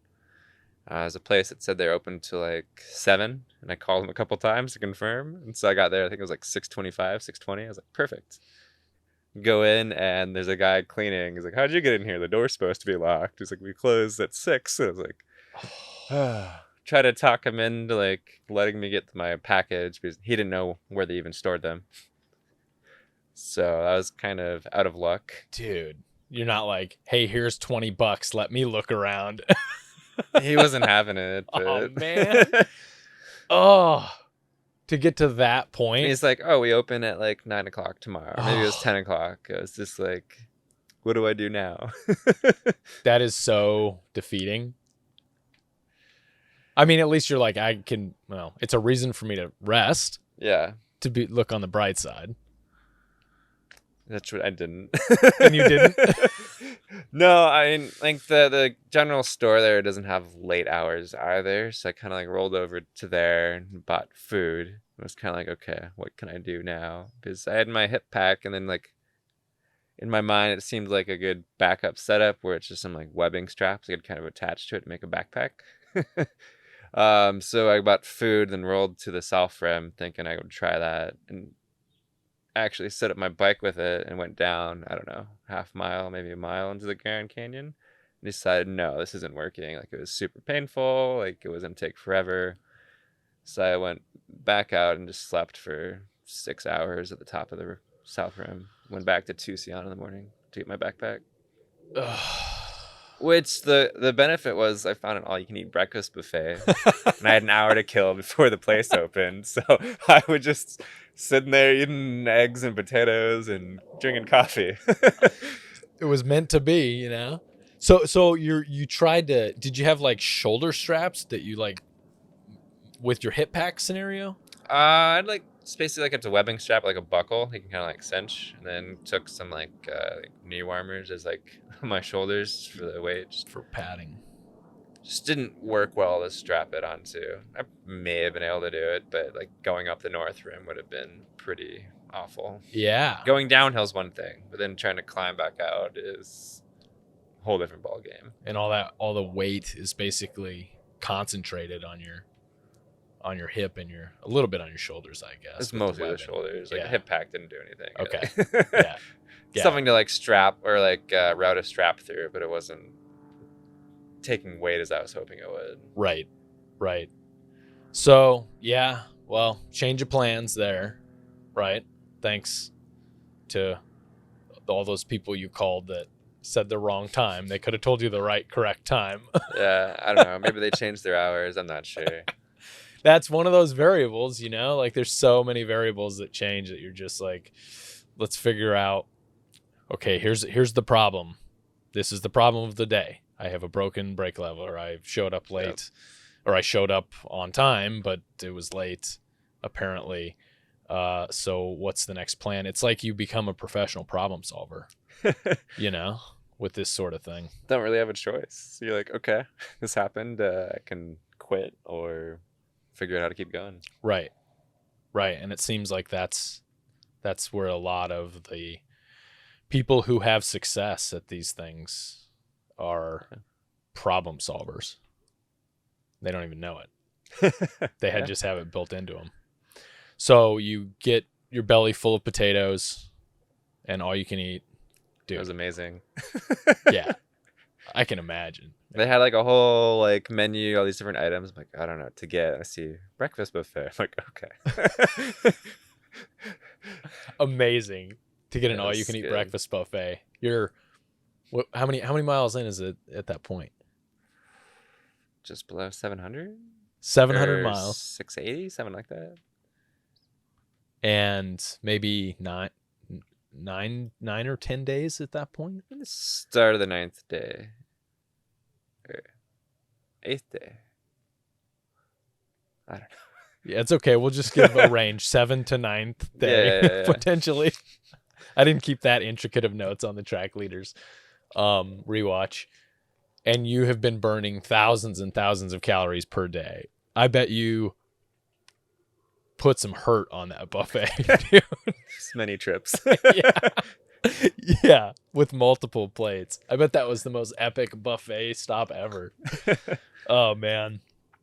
So then you get filled up and you start the descent down into the canyon. You get your bike all sorted out on your back. Did everything kind of go to plan there? Yeah, once I had my pack, it was fine. Which, going down the south in the middle of the day, like, it's probably, if you're racing, best not to go when the crowds are there. I don't know how many random people just wanted to stop and chat and take photos with you. You're like a celebrity. Like, what the hell are you doing? Why do you have a bike on your back? Sure. Yeah. So lots of random people have selfies with me walking down the Grand Canyon. Like every 5 feet, someone wants to stop and chat about what you're doing, which is kind of cool at first. And you're like, oh, here's another one. Yeah. It boosts your ego for the first 4 people. Yeah.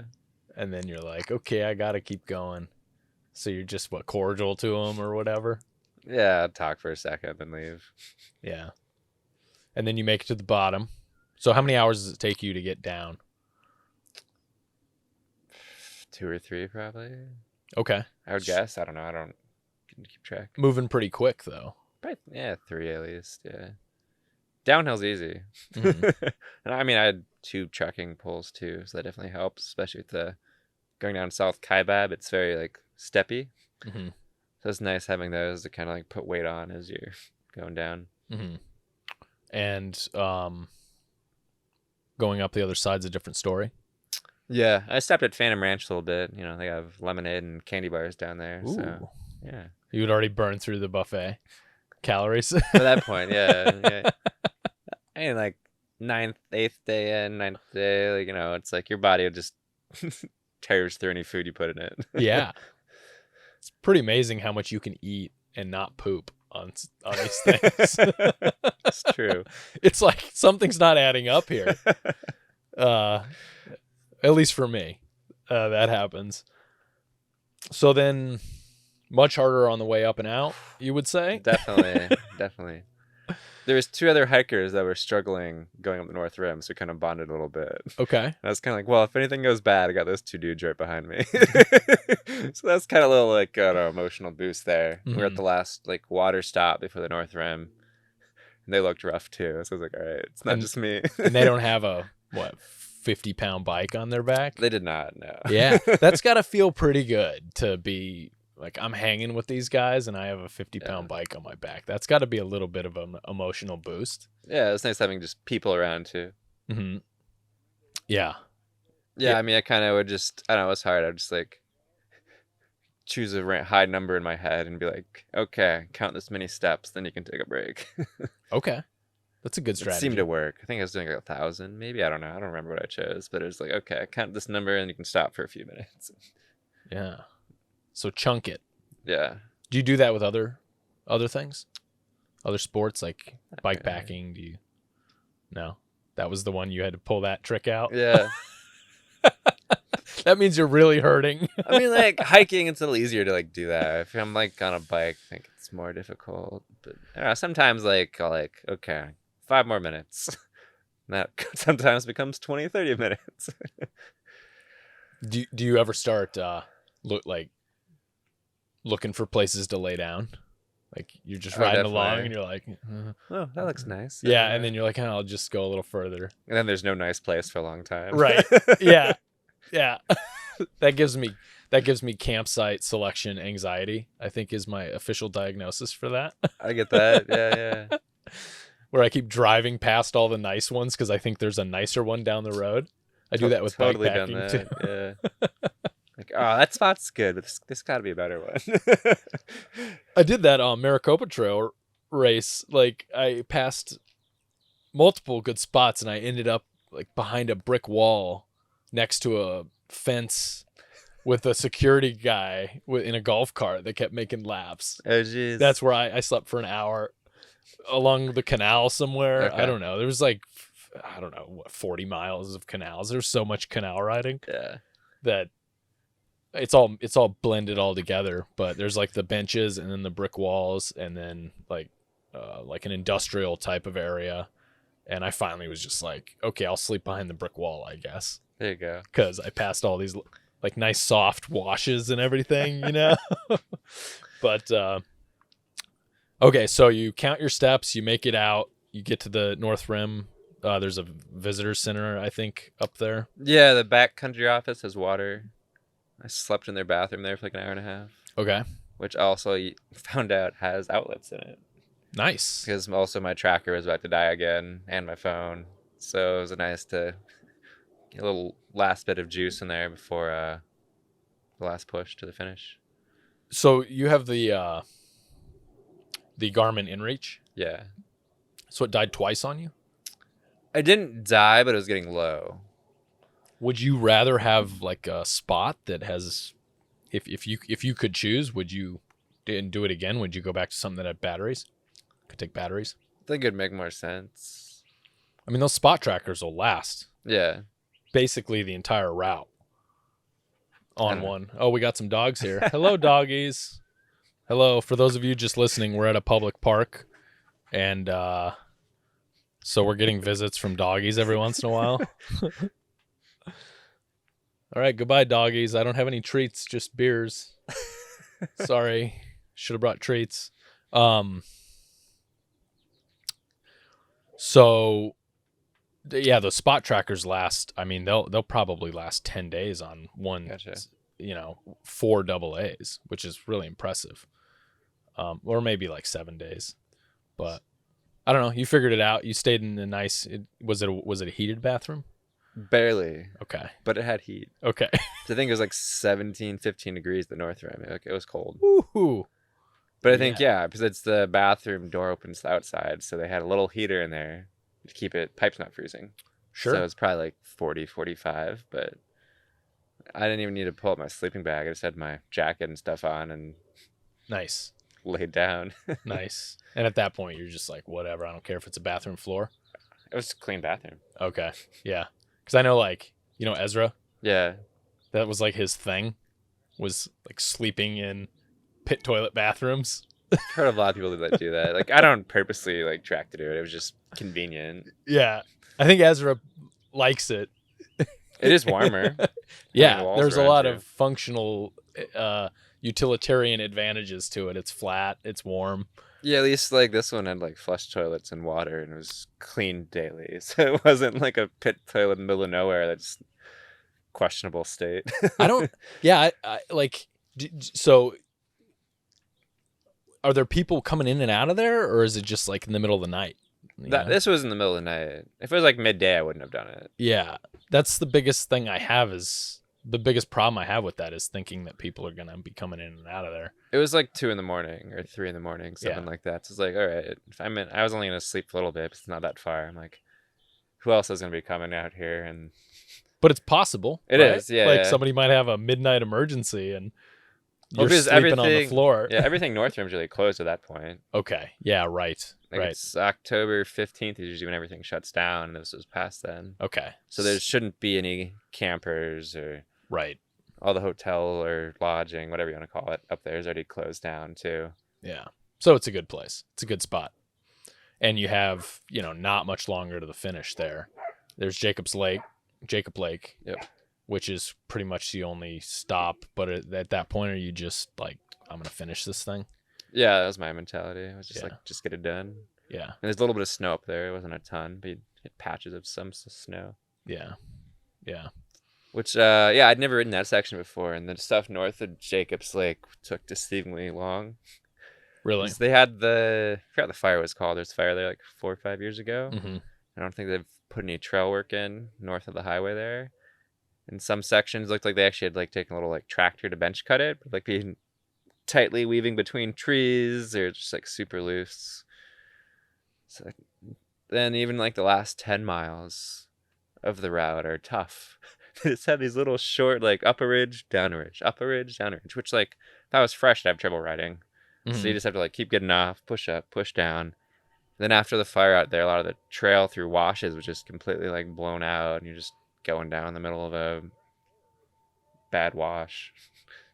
So it's just kind of annoying riding. You're like, I'm so close, but I'm going so slow. Yeah. God. That's true Arizona Trail fashion, though, True. Like just when you think it's gonna get easy. So then you make it. You get to the end. Yeah. Right? And like, what's the feeling like? Did you get emotional? Just excited to be done. Yeah. Pretty pumped. Like, oh, I actually did it. Awesome. Yeah. I'm really tired. Now I want to eat a bunch of food and go to sleep. Did you stay at the North Rim for a couple days, or did you have a ride? No, my girlfriend Leslie was there waiting for me. Oh, nice. And then she had to work the next day, so she's like, all right, pack up, we're going. And you're like, okay, Like, no objections. Katie Strimke was there waiting for Andrew, so she came over and said hi for a couple minutes. Nice. We're like, all right, bye, we got to work tomorrow. Oh, my gosh. What about you? How long till you had to go back to work after that? The next morning. No way. Dude. I mean, were you... This was after, so yeah, I'm an engineer for Intel, so we had gone into hybrid after COVID stuff, so I just was at home that day. Yeah. Propped up at a desk, which like, oh, hey, doggies. Hey, doggies. I just had emails to check. Like, I mean, I had a week and a half of emails to catch up on, so there wasn't anything like too pressing to get done that day. Yeah. Were your hands working? Could you even write emails? I could type. Okay. I think my feet were in worse condition. Really? They're just like swelling in the lower body. Did you notice that after you stopped riding, or was that something that was happening halfway in or part of the way in? After. Really? Yeah, I don't know. It seems like if you keep moving consistently, like things are fine. But like if you stopped for like 12 hours, get swelling. Mm-hmm. Like when I was in Tucson, I was like, cool, I could just like sleep for like 14 hours. Part of me is also like, it's gonna be hard to move the next day if you just go and lay in a bed for the next 12 hours. Yeah. Yeah. Seems like it kicks in after a while. I know my hands are starting to swell as of this morning. Yeah. From Might feel a little there too. Mm-hmm. And then I think my thing is water. I retain water when I get to that point of dehydration. My body's like holding the water in, and then a couple days after that, it realizes it can release all that water. And then it all kind of like flows down, and then my feet swell, my ankles swell, and I pee like every 10 minutes. I go from not peeing at all to peeing every 10 minutes. Huh? Yeah. Does that happen to you? I'd say increased peeing, yeah. Yeah. Pretty common. Yeah, this is just kind of the cycle. Yeah, everything's swollen. Yeah, I mean, I think something like this definitely happens a bit, but it won't be as bad as the longer races. Mm-hmm. 30-hour effort versus 10 days. There is hike-a-bike in the Maricopa Trail, but there's not like Arizona Trail hike-a-bike where you're on your feet a good chunk of the time. Right. Did you start with new shoes on that? Arizona Trail I did, yeah. Brand new shoes. They're pretty destroyed at the end of it. Mm-hmm. There was some serious shoe destruction this last year. Oh, I really? wore a hole through my shoes on the 300, but I started with older a Gotcha. used pair of shoes, which was a tactical error. But there was a guy named Felipe, Okay. just completely destroyed his shoes. Like they just like disintegrated. Yeah. I'm not exactly sure how he resolved that. He finished, but yeah, it was in bad shape. So after the race, you just go right back to work like nothing like nothing happened. I don't know if I was the most effective employee for Yeah. a few days, but on paper I was there. So, do you get is there an emotional roller coaster for you after these things? Definitely, yeah. I mean, it's like the couple days after you're kind of happy and excited what I just did, and then yeah, I mean, there's always the post race blues. Yeah. I kind of get kicked in a bit. Yeah, especially like you've had something with exciting, it's in the future. Okay, you got this event, training for it, whatever. It's on your calendar, planning. Especially like, Arizona trails, lots of planning ahead of time. Like, how much water do I think I'm gonna need? Where do I get it? How much food should I be buying at each gas station? And then there's nothing. Mm-hmm. It's tough. Yeah, definitely. I don't know. And then your body feels broken too. So it's like instead of going and doing casual rides or something, it's I just want to sit here and do nothing. Yeah. So, how long did you take until you got back on a bike?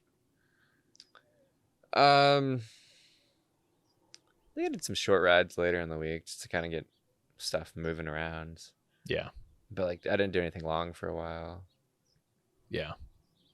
Is there any strategies you have for the post race blues? Not really. I mean, keeping myself busy always is better. Yeah. Or, like we have a Tuesday night little unofficial short track bike race series in Papago. So I don't know. After the Arizona Trail, went to the first one right after that, but I didn't ride. I just sat there and drank beer. Oh, really? Yeah. Yeah. But you're involved. Yeah. And we usually go like get food afterwards, so hung out. But Yeah. Nice. Yeah. I really I seem to struggle with it was more anger for me for some reason. I would be easily triggered, I guess. I don't really like that word, but at work I would just kind of it would feel like everything was impossible to overcome. Gotcha.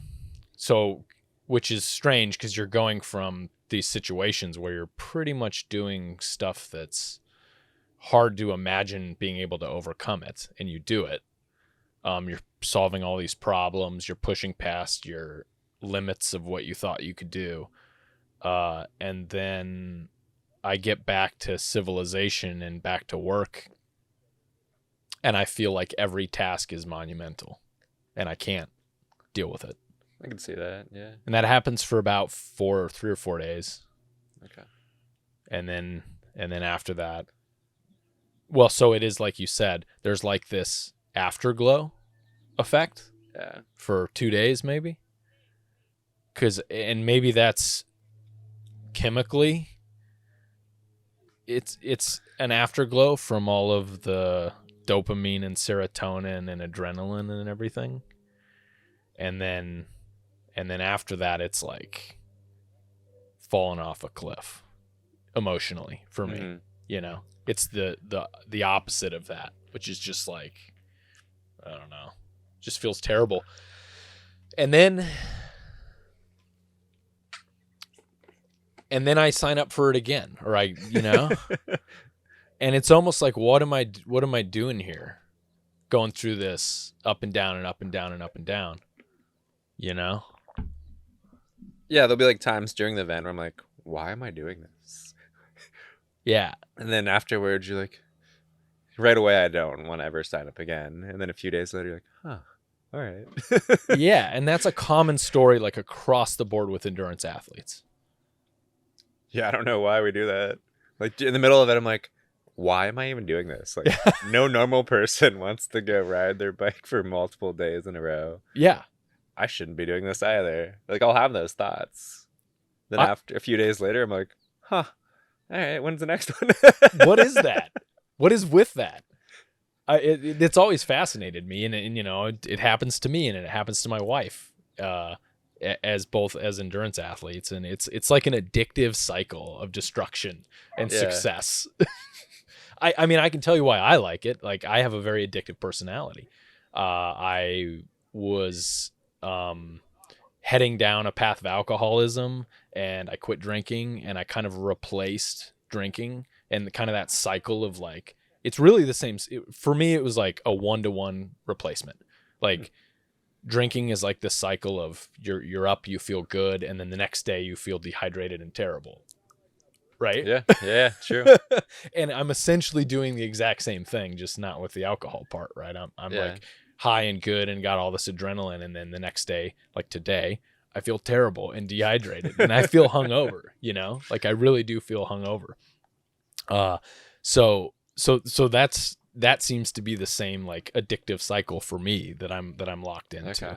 And I do know a lot of bike packers that are in recovery or have substance abuse problems that have kind of replaced that, or they had substance abuse problems that they've replaced it with this other thing, because it kind of feels like it taps all those same like chemical physiological zones for me, you know. But I'm not, that's not everybody's story, right? It taps the same thing with people from different that have different pathways and stuff. So like, why do you keep doing it? It's a great question. I ask myself that all the time. I mean, I like being outside and checking out new places, and there's just something about being out there. I don't know. I feel like more alive when I'm doing some long events, or just get to go and enjoy being outside for days on end. It just seems more, I don't know, authentic, real than being at home, which it's easy to like sucked into screen time and stuff. So I don't know. I just like being out there and doing it. For some reason, apparently I like to suffer too. I don't know why, but that's always seemed like a common theme. So I've been doing endurance sports for a while, and I don't know, just something about pushing yourself that sucks in the moment, but then afterwards you're like, oh, that was amazing. So why? I don't know. I mean, being outside's amazing, and then I guess just feels more authentic. And do you find that you like not being, you mentioned earlier that you just like don't check your phone really when you do these things? You don't look at it, like you're not engaged in your phone, right? Because you really can't be, especially if you're racing. Like, there's no time to do anything but continue down the path and the plan that you have. For me, it's a reason to unplug, people say, right? Which is kind of an annoying term to me, right? Because I don't think they really get like what unplugging is. But you're fully engaged in this thing, right? And you can't do anything else when you're riding. Like, I can't even think about anything else. You're just in the moment, and there's literally nothing else. I mean, sometimes like my mind will wander, but there's a lot of times it's almost like in a, I don't know, like a meditative state. You're just kind of focused on, all right, keep moving on this trail that I'm on, and don't crash. Right. You're so engaged in this thing that you can't think about work or life or anything. And it's almost like I've heard athletes describe being in the flow state. Right. And it is this meditative state. And I think that's what keeps me coming back a little bit to it. Yeah. It's a very addictive thing, you know? Yeah, like running and biking, even like after work, it's like it's shorter stuff. So it's always been kind of like a stress reliever for me. It's always like, oh, it was a tough day, but if I go for like a run or a short ride, you know, it's come back and hey, I'm in a good mood now. Yeah. A lot of that's because we're meant to move our bodies, I think. Yeah. You know, like we're not meant to sit in front of a screen or sit at home or whatever. I did some meditation for a while. And one of the things, like a couple years, like daily meditation, one of the things that I learned while doing that is how you kind of become an outsider of your thoughts. So you kind of watch your thoughts like passing by. You practice like identifying your thoughts and watching them pass by. And so like the goal is to like, extract yourself from your thoughts and kind of be without thoughts. Gotcha. Right. And it kind of reminds me of when we're doing these really long events, because it's the only time that, for me, I have a very active brain. It's the only time I can actually be free from actively trying to think about something, right? Because you're just engaged. I totally relate to that. Yeah. And then you do it for days and days and days and days, you know? So I don't know. It's an interesting, that's the closest I can get, other than the like alcoholism thing, for a reason why I keep coming back to this. Yeah. You know what I mean? So yeah. All right. You want to take a few minutes break here? Sure, why not? Yeah. Let's take a little break and we'll be right back. And we're back. So I had some of the worst decision making of my life after the race yesterday. Oh, really? I just was like, I was overwhelmed and I couldn't make good decisions. Cause I was at the end, I was like, I'm going to go get a KOA. And you said, you could just get a hotel. You know, you were like, sometimes you can find a hotel that's just as cheap or whatever. And I'm like, okay, I'll get a hotel. I would really like to have a shower. Yeah. And so I went to McDonald's, because that's my after race food stop, is my treat for McDonald's. And I went and got, looked at the booking.com app, and I could either get the $150 hotel at like, I don't know, like a Best Western type place, or like the Roadway Inn for like $115.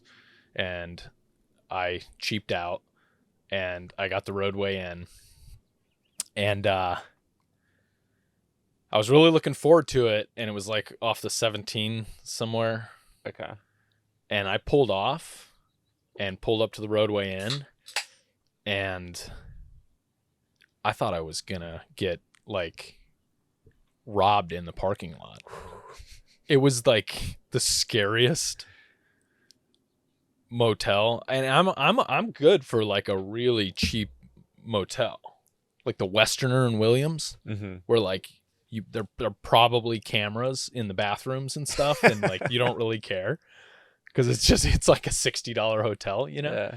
Or the one you're talking about, some like $70 hotels in Holbrook or whatever.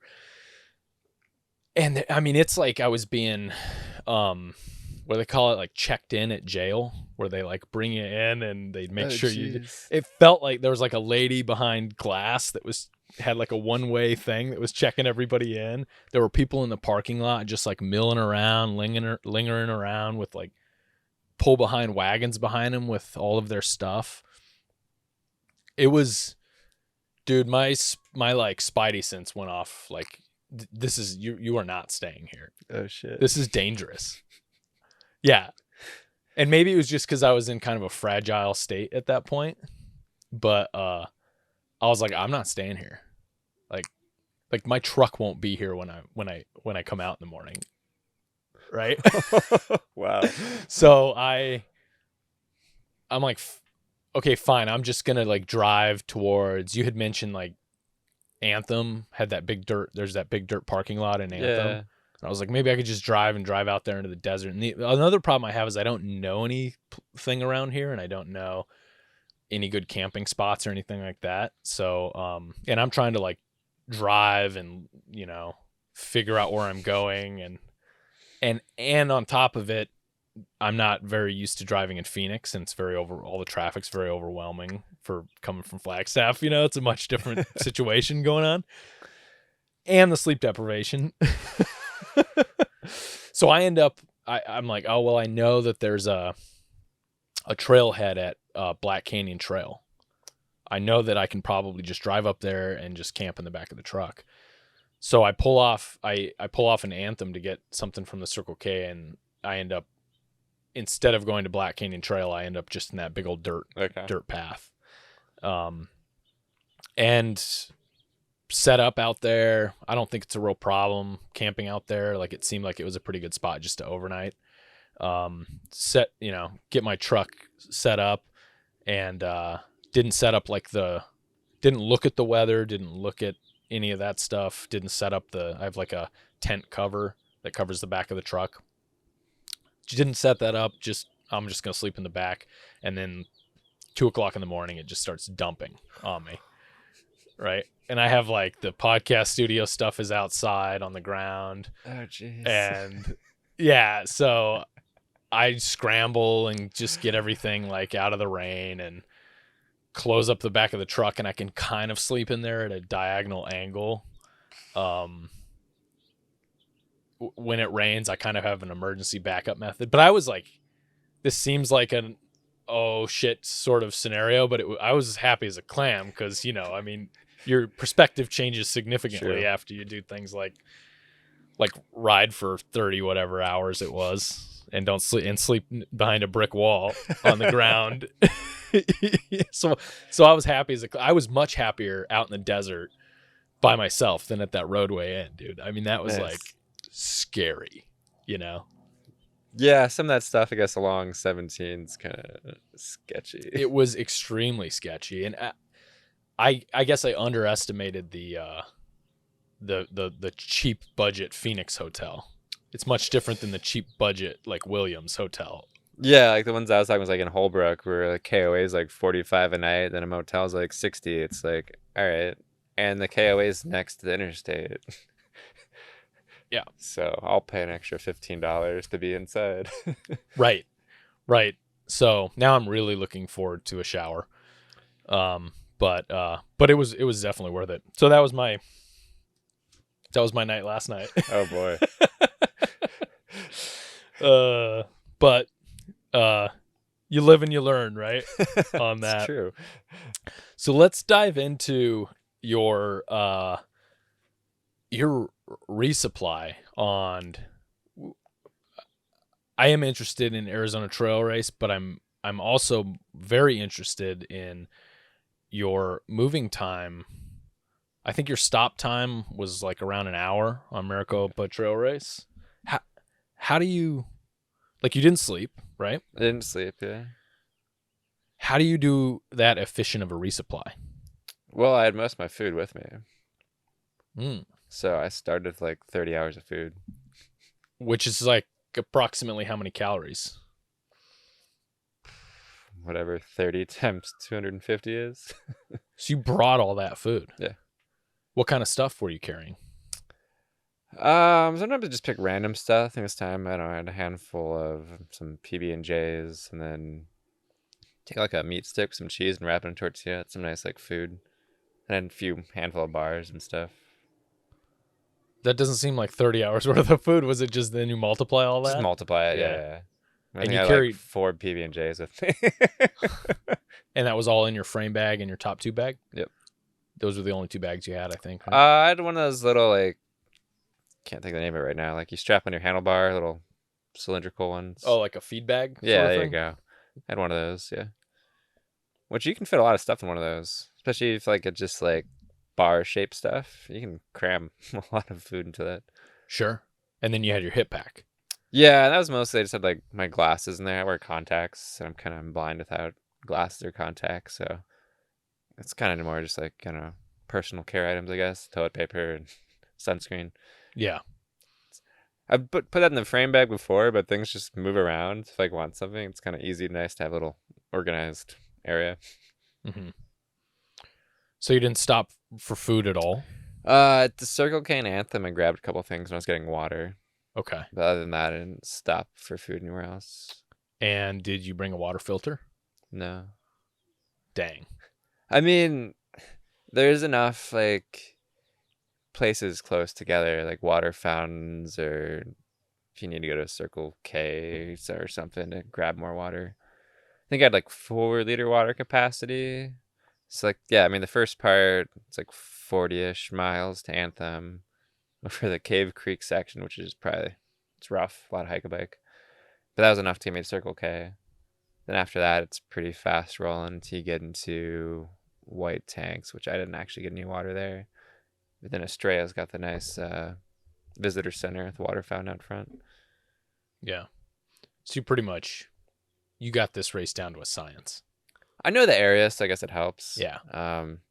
But yeah, from Estrella, I mean, you get a handful of miles, but then like like the water fountain at Pima Canyon Trailhead, out on the far side of National. Mm-hmm. Then from there, we went through a bunch of canals, which there's water fountains everywhere. Yeah. Which sometimes are annoyingly slow. Like if you want to fill up a couple liters and you're just like holding the button for like feels like 10 minutes, it's like, come on. Better than It's pushing it through still a faster than filter. filtering. Yeah. Yeah. Just in the moment, you're like, go faster. Right. Yeah. Because you I guess you have a commodity right there, right? And so you're like expecting. Yeah. You're like, how inconvenient this water is coming out of a pipe for me that's already potable. Sometimes it's just a trickle though. You're like trying to like, how do I get a bottle or like a bladder in here to even like capture it from a water fountain? Right. Yeah. I like carrying, I wore a vest and I have the flasks in the front. And I do like that about the flasks is you can get them under stuff and use them as a vessel to fill the bladder up. If you can't like get a whole bladder in there. Yeah, that's good. It works pretty well. That was one of the like unintended side consequences that I didn't expect, Yes. But yeah, okay. So you packed all your food. I think I started with too many. I probably could have stopped less, but I was a little paranoid. I started with a whole pizza. Nice. There you go. Yeah, it fits in my frame bag. 5 slices, like kind of stacked in one. Okay. In like the top half of the frame bag, because there's not a whole lot of space in that Epic Evo frame bag. It's because it's got to account for the shock, but enough to fit like 2 triangles of pizza, which is about 10 slices. So it's pretty good, which I think that's like 1,300 or 1,400 calories or something. Okay. In one whole pizza. It's kind of my go-to, pizza and Tailwind. So Did you have any liquid nutrition? I started with Tailwind in my bladder. Didn't bring any extra? No. I've always thought about it in the past. I'm like, I don't know. It seems like food sometimes is more calorie dense than like bringing up giant bags of powder. Yeah. Or just easier.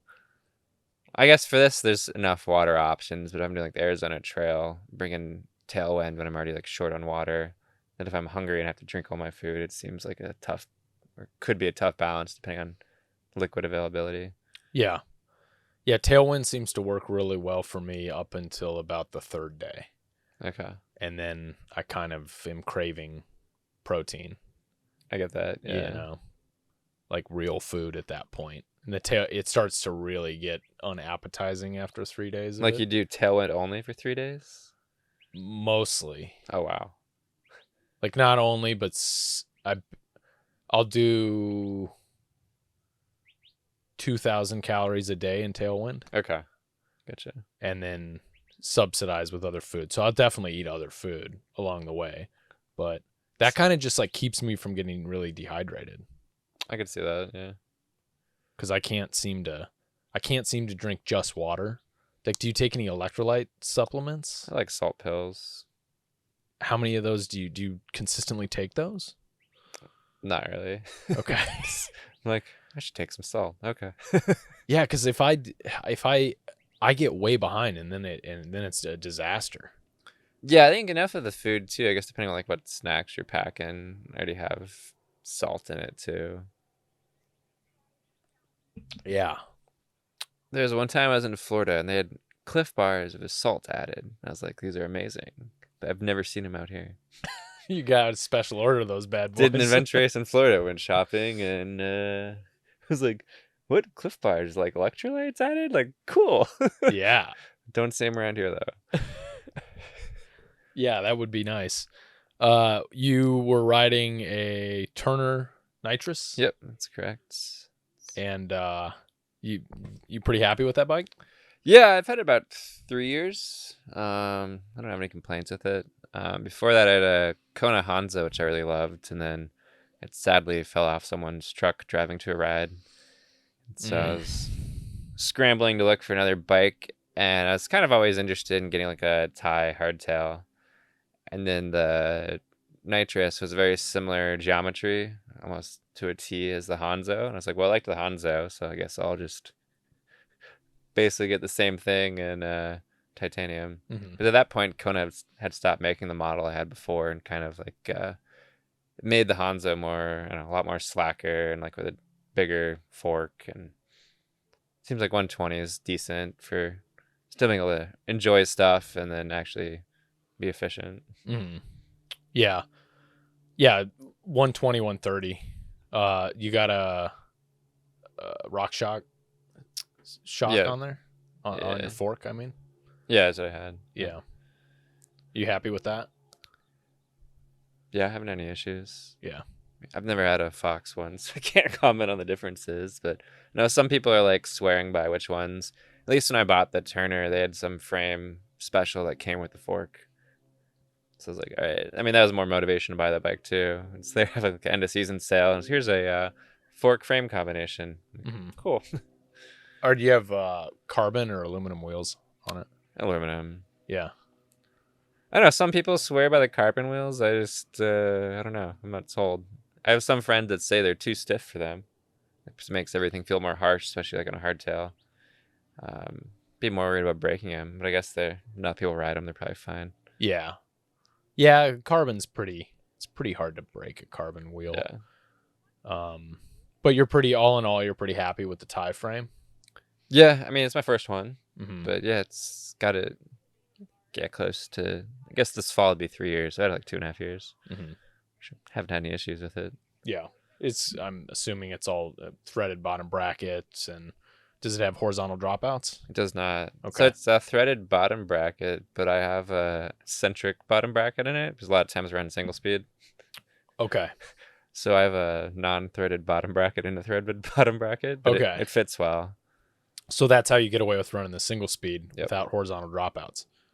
Is a eccentric, they call it. Yeah. So it's basically like a oval shaped bottom bracket that as you like turn it, adjust your chain tension. Interesting. I think you get up to 12 millimeters of adjustment. Wow. The one I have, yeah, it's from like Squid Bikes. It's like the Oneer they call it. I've never thought of that. That's a pretty good workaround. Yeah, it's pretty easy to adjust to. There's just like 2 bolts that you can loosen up, and then the whole thing turns and retighten it. Cool. You've never had any problems with it? No, there's a couple times it's like loosened up on me, like mid ride, like Pinions and Pines 2 years ago. Like at one point, I was like, my chain's really loose, but just had the Allen wrench with me and loosened up and adjusted it in 2 minutes and retightened it. Sweet. Pretty convenient. How many rides have you done? How many races have you done single speed? Like bikepacking races, or just in general? Like 6-hour races, 3-hour races. 2 bikepacking races. Other races, I don't know. Yeah. Just Do you think it's an advantage bikepacking? I think it depends on the course. Like a hilly course, I think it could be. Because you just naturally have like periods where you're not thinking about it, but you're like recovering for the next climb. So it's like a big climb and then descent. Like I guess you can't paddle as fast down the descent, but you're also not pedaling. So you're kind of getting a break that you wouldn't have if I had gears and just want to like smash it downhill. I'm like, oh, it's so much faster. Right. Did you ride Arizona Trail Race geared? No single speed. Single speed. I mean, there's something that year there was 8 out of 10 We're all single speed finishers were single speed. There's less stuff to break. Like even like Maricopa Trail we just did, at some point my shifting wasn't working well, and the single speed, they're just not a derailleur. So like if it's muddy or you're gonna be going through tall grass, maybe hitting rocks, it seems like it's just more robust. Yeah. You're interesting because you do both. Maricopa Trail I wouldn't do single speed. But there's some people that are just like all in the single speed camp. Yeah. 100%. Right? Like they'll like, and I respect that. Like it is, beauty is simple in it, right? And I broke my derailleur hanger doing the Fool's Loop one year. Okay. I just kind of slid out and I think I hit a rock, and I pulled my bike up, and the hanger was just broken off. That was it. Like I ended up getting a bailout because my wife was pretty close, but I almost did the same thing on Maricopa Trail Race, where I came around a corner too fast, slid, put the bike down, kind of did a cool barrel roll off, and then the shifting was all screwed up. Oof. And there was like some obvious marks right on the derailleur hanger, and I was like, oh, crap. And only the top half was shifting, when you have a bent derailleur hanger. Oh, yeah, a little bit, but not all of it. Yeah, the top 3 gears or the bottom 3 gears shift, depending on how you've adjusted the barrel adjuster. And I was like, oh, crap. And I don't know, I should have carried an extra hanger or whatever, and didn't. And but then I go like 40 more miles, and then I look down, and it actually had just pushed the cable and broken the cable off where the ferrule inserts down into the derailleur hanger. So I just like zip tied it so that it had a straight path, and then it was shifting perfectly after that. Huh. So I was like, that's awesome. Hallelujah. Yeah. Cause it's like an XTR derailleur too. And I was like, oh crap, there's like $350 or whatever down the drain. So it's all good. Everything's good as far as I can tell. But yeah, like, so I rode single speed for a little bit, but I rode it once bikepacking, and I thought that I thought that all the people doing it were actually pedaling up all the mountains with all their stuff. And I was like, how are these superhuman people doing this? This is unbelievable. I didn't realize it was like distributing the load between hike-a-bike and riding, and adding simplicity and adding less stuff to break. And would you ever do the Arizona Trail Race geared? Consider it. It doesn't. I think there's certain areas where gears would help, but I don't know. With so much hike-a-bike, like, I guess with single speed, maybe you're hiking, there's sections you can hike a bit more, but probably not significantly more. Yeah. Yeah. I mean, there are some flat sections, yeah, you can maybe save some time, but you can just pedal faster. I don't know, like for non-bike packing races, I've done stuff, and I set faster times single speeding than I do with gears. So you get to a hill, and you got no choice but to stand up and go. I can't just like downshift to an easy gear and spin up a hill. So it's either stand up and go or walk, right? Yeah. Those are the choices. Mm-hmm. Yeah. I think it really depends on the course. Like if it was like a flat course with like 2 monster climbs in it, like single speed would be a little rough. But if it's like, I don't know, big hills and big descents, kind of repeat, like single speed, I don't think would be too much of a disadvantage. Yeah.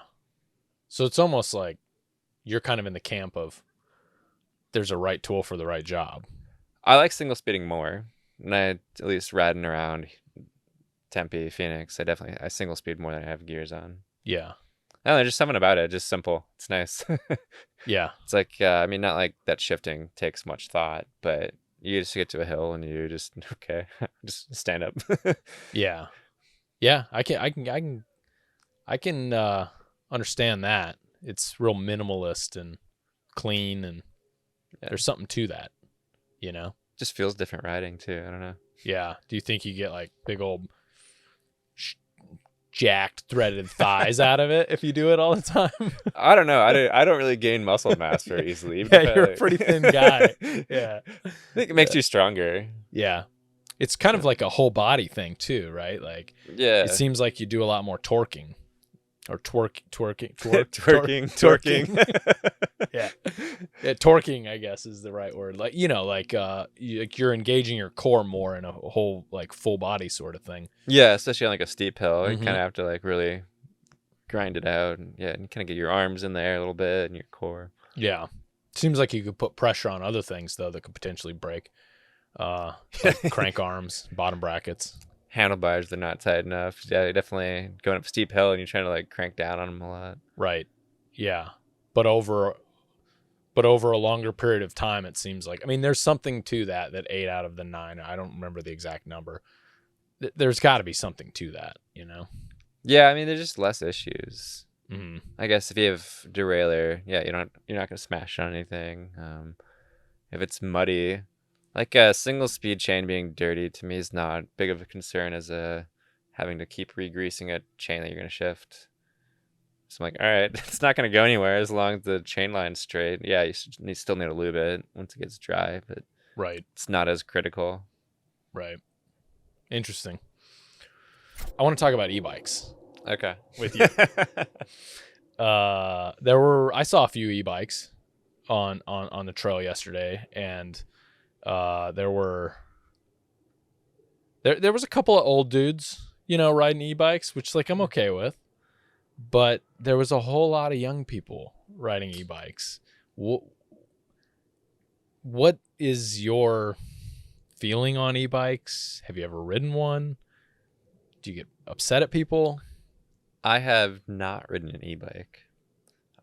I think they have their place, like commuting or people with like cargo bikes. It's a great thing for it. Like if you have a 15-mile commute and you have an e-bike, makes you ride your bike instead of driving to work. Yeah, that's good. On trails though, I don't know. I'm not the biggest fan of them. Especially, I don't know. There's several trail systems in the Phoenix area where e-bikes technically aren't allowed, but then half the people out there have e-bikes. So I think at least it just makes me worried with kind of a slippery slope with like e-dirt bikes not being that different sometimes. And then just there's been some trail access issues where there's people on Surons that shouldn't be riding on mountain bike trails that are no motorized access, but then they argue really what's the difference between mountain bike and electric dirt bike. So it just makes me concerned, I guess, if that kind of trend continues and we just lose general bike access to certain trail systems. Yeah. That's my big concern with e-bikes. It just at some point they become too hard to distinguish, and then they're just like an electric dirt bike, and then trails get destroyed, or you make enough hikers or horse people angry enough that there's like, all right, no bike access. So really the way I see, because what you've seen now is disregard for signage, right? So even if there's signage up, people are going to do it anyway. Mm-hmm. Enforcement seems like it's an issue because there's not enough resources. You had said that there's only a couple of law enforcement. Yeah, I believe Tano's only got like 2 law enforcement officers for the entire Tano National Forest, which it's a big area. Yeah. And those are the only people that can write tickets is law enforcement officers for misuse of e-bikes on the wrong trails. You're not going to station one of your 2 people at a trailhead. So what are we going to do? What like we as in we're on like team no e-bike. I'm not saying that, but I don't like e-bikes either. Well, I don't mind them. Again, it's if it's got a motor, take it where you can have motorized. Yeah. There's plenty in Flagstaff. There's plenty of trails. There's a whole section in the Schultz area west of Schultz that's all motorized trail access. There's plenty of space to coexist with that stuff. I kind of feel like something special that I've worked hard towards is being taken away from me, which kind of makes me feel like maybe I'm a little too entitled sometimes. But like I like to be able to go out very far, get out really far on a bike, human powered, and visit these places that are special to me and not have people that, for the most part, not, this is generalizing a little bit, but a lot of people that can just rent an e-bike, like in Sedona, they just rent an e-bike and they just go crazy. They don't really care about trail etiquette. They don't really care to learn because access becomes much easier for them, right? Mm-hmm. So they don't have to go through like these phases of learning. How do I interact with people on a trail? How do I have leave no trace policies? Or like, how do I actively make sure I'm leaving this place cleaner than when I started? I don't think they give a shit. They just want to like go ride this fun thing that's like, we're going to rent and go out, you know? So like my relationship with the trail system that I live by is much different than like a tourist coming into town and now having instant access to all these places that they didn't have before. Yeah, the trail etiquette's an interesting point too. Didn't think of that earlier. But like during the pandemic bike boom, like all of a sudden I stopped mountain biking a little bit at some popular trails just because there's so many bikers out there. But they'd be new because they just bought a bike because they had nothing to do during COVID. And yeah, they do nothing about trail etiquette. And so yeah, I guess I don't know how you coach that. I mean, no one's gonna read signs anyways. So I think it's not saying e-bikers are actively disrespecting us, but it does seem most of them. I hate to generalize. Yeah. It seems like a lot, say like newer riders, whether it's e-bikes or not e-bikes, just don't know like kind of the old like trail etiquette. Like, okay, if there's hikers, like they technically have the right of way, even though a lot of them will get out of your way for you. Then the uphill versus downhill thing. But Right. yeah, it seems like, yeah, if I just bought an e-bike because my friend's doing it, if I don't know trail etiquette, then it makes, like regular riders upset. Yeah.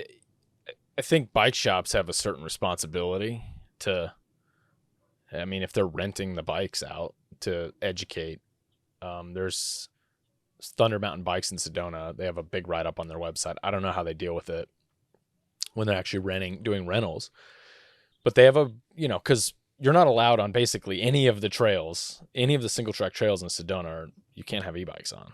But they rent them? But they rent them out.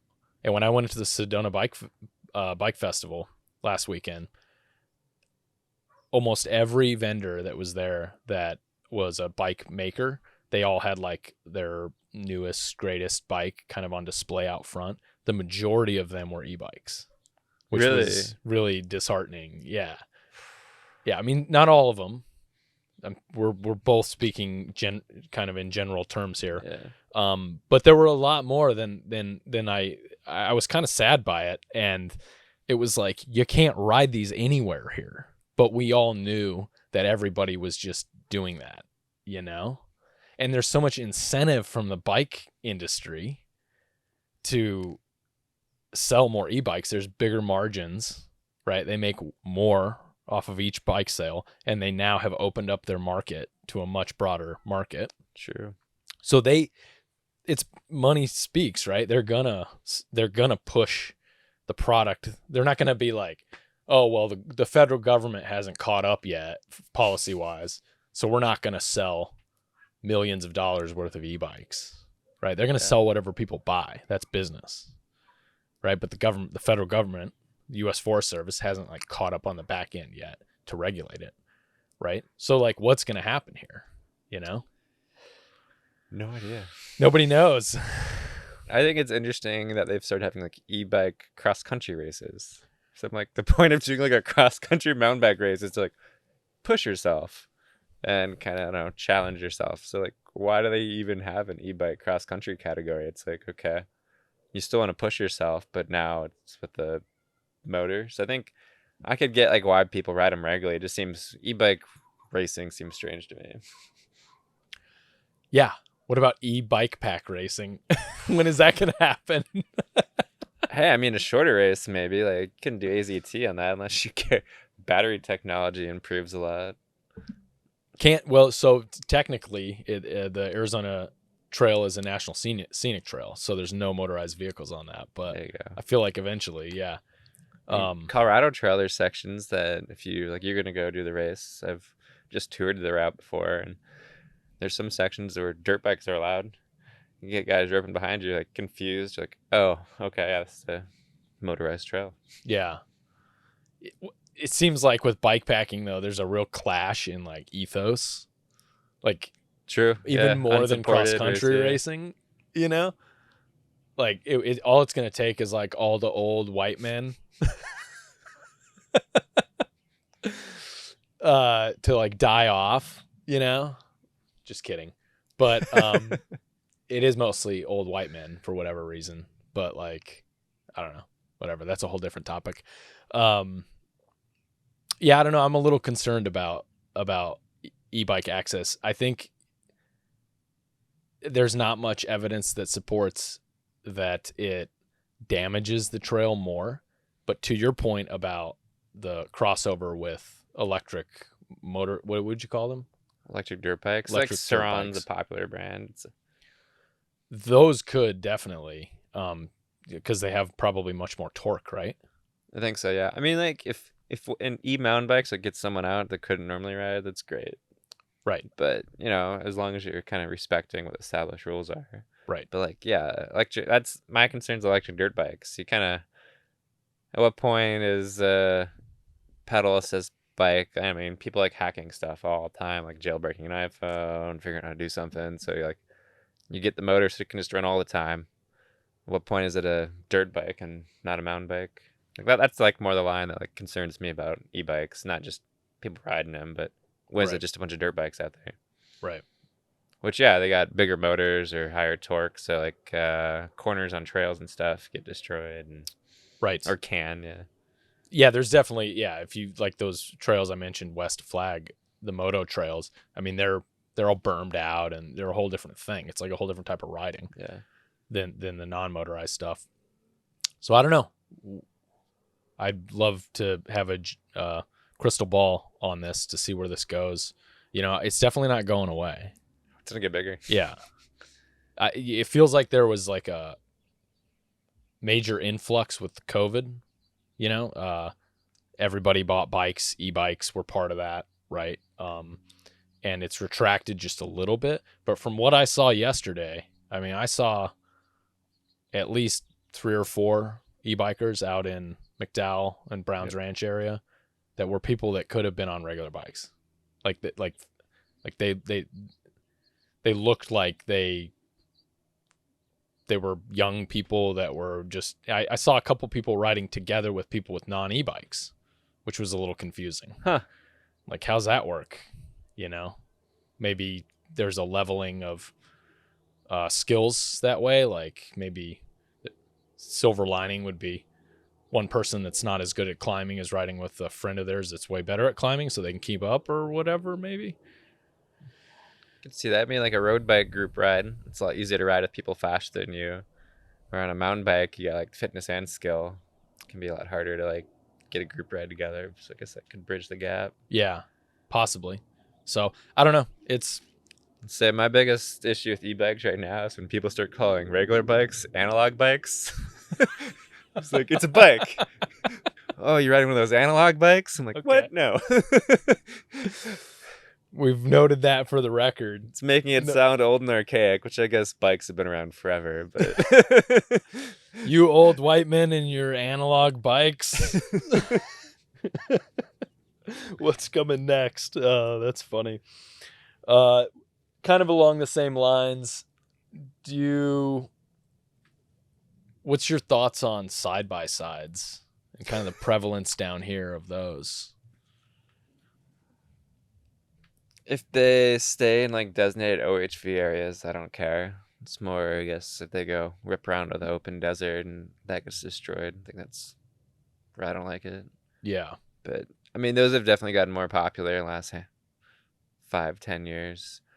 I guess, yeah, you saw someone kind of where we staged the start finish or Maricopa Trail, but there's other places you go, they're just everywhere. Yeah. So I mean, yeah, like we were near an OHV area, like that's a staging area people go, but they're not. No one was actually riding on the trail that weren't supposed to, so that was good. Right. We don't always get that, but you know, as long as they're in the areas that are designated for it, doesn't bother me. Mm-hmm. Have you ever had any close calls, like riding around and? A couple times. Part of the Arizona trail route goes through Bulldog Canyon, which kind of connects you to like Squirrel Lake. So even before I knew that was part of before John rerouted that, the Arizona Trail a few years ago, I'd kind of made some longer loops that went through there, and that can be a popular side-by-side area. There's someone like ripping around the corners, not expecting someone on a bike to be on some roads at times. So definitely times there's some brakes slamming on and trying to like jump out of the way. Right. Yeah. That's another thing that they've made the technology so that you can go fast and farther, and it's more capable. And it's kind of clashing with the legacy the analog technology, the legacy technology, right? Because you're now playing in the same place and the whole dynamic has changed.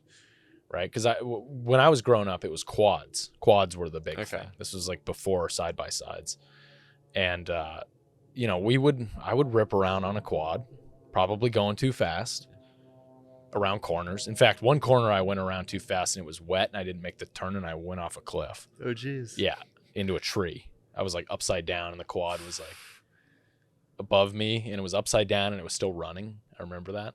So like I'm not guilty, or I'm not innocent from I am guilty of, you know, being a young person and a need for speed and sort of thing, right? And I've had a couple close calls too with side by sides.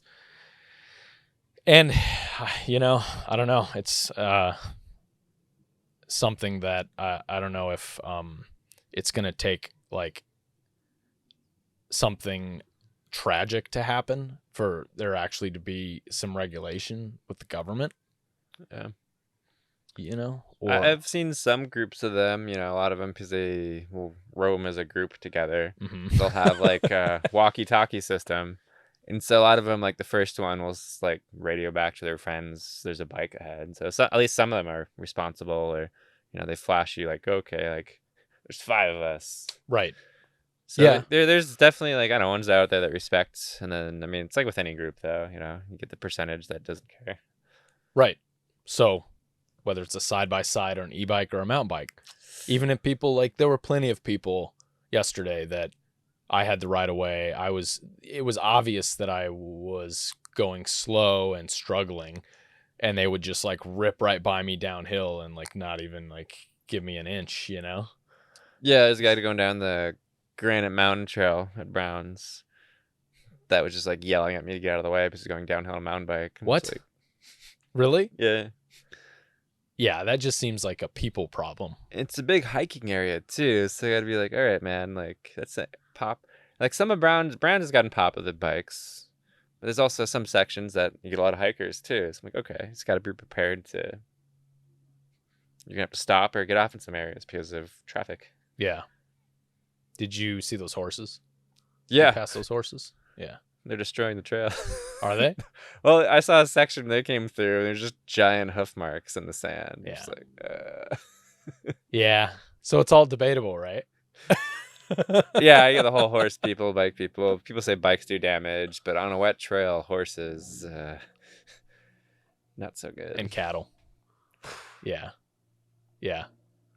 Yeah. I don't know. I don't know enough about that, about trail management to really have an opinion on it. But, you know, from a safety point of view, right, it's e-bikes should yield to, you know, regular bikes, hikers, then horses, right, in that order, right? Which that doesn't happen. E-bikes should yield to everyone. That doesn't happen ever. No. But they have an advantage either way, you know, like either direction. So I don't know. Yeah, you just get assholes in no matter where you are, right? Yeah, it's hard too. Like you're riding up a hill, and you give the right of way. When you see someone ripping downhill and they're having fun, they're like, "Oh, I don't want to stop," even though they should. Yeah, yeah. But I think I've been that guy probably too. I do feel a little entitled sometimes when I'm bikepacking. I'm like, I don't want to pull over. I have no energy to do anything. Yeah. Like I don't want to stop. You know. Well, it's hard sometimes too, because there's like established etiquette, and then you get people that just naturally like, oh, there's someone else coming, I'm just gonna get off the trail. I'm like, well, you have the right of way, but I guess you're just gonna let me go. And so you get used to that sometimes, and someone doesn't do it, and you're like, oh, well, the last 5 people did this. Right. Yeah. And I have a bell. I forget what they're called, the bells that you switch on and off. Okay. Seems like when you have one of those, everybody just like respects, well, they just get out of your way. Yeah. Like you're just trying to alert them that, you know, that you're behind them, and you don't, because like how many times have you been behind somebody and been like on your left and they're like, oh. Yeah, bells work much better. Yeah. And you're like, I'm sorry, I was just, good thing I'm not a mountain lion. Yeah, I got one that works like as a regular bell, but then if you like pull it down, it becomes like yours, or just like makes a bunch of noise. Oh, what is that? Gorilla Bell or something? Something like that. I don't Yeah, remember the brand. I kind of like it though. It's like a regular bell, then on like rocky descent where you're like, I don't have time to do that, or can't. You can like pull it down and it just like tingles, makes a Nice. bunch of noise. Did you use that a lot then on this? Not really. I guess most of like South Mountain was all at night, and none else was out there. I'd used the bell a couple times at like McDowell. Yeah. Yeah, it seems like that pretty universally. People just kind of get out of the way or they move off the trail. Or people have headphones in all the time. Mhm. They don't hear you if you're yelling at them, like on your left. I had But one of like those. Yeah. a bell somehow, I don't know, gets through the music noise. Hmm. At least easier. Mm-hmm. Yeah. Just more distinctive, I guess. A voice gets lost in the wind. You're ding ding. Mm-hmm. Yeah. Seems like it's a pretty good solution. Like Sedona, gotta have it in Sedona for sure, because there's just like so many people. But yeah. All right. I have a rapid fire segment. Oh boy. All right. Are you ready for this? Let's move on to the see. rapid fire segment. Okay. And I have no time limits on my rapid fire questions. So Okay. and make them as short or as long as you want. What is your favorite in-race food? Oof. Burritos.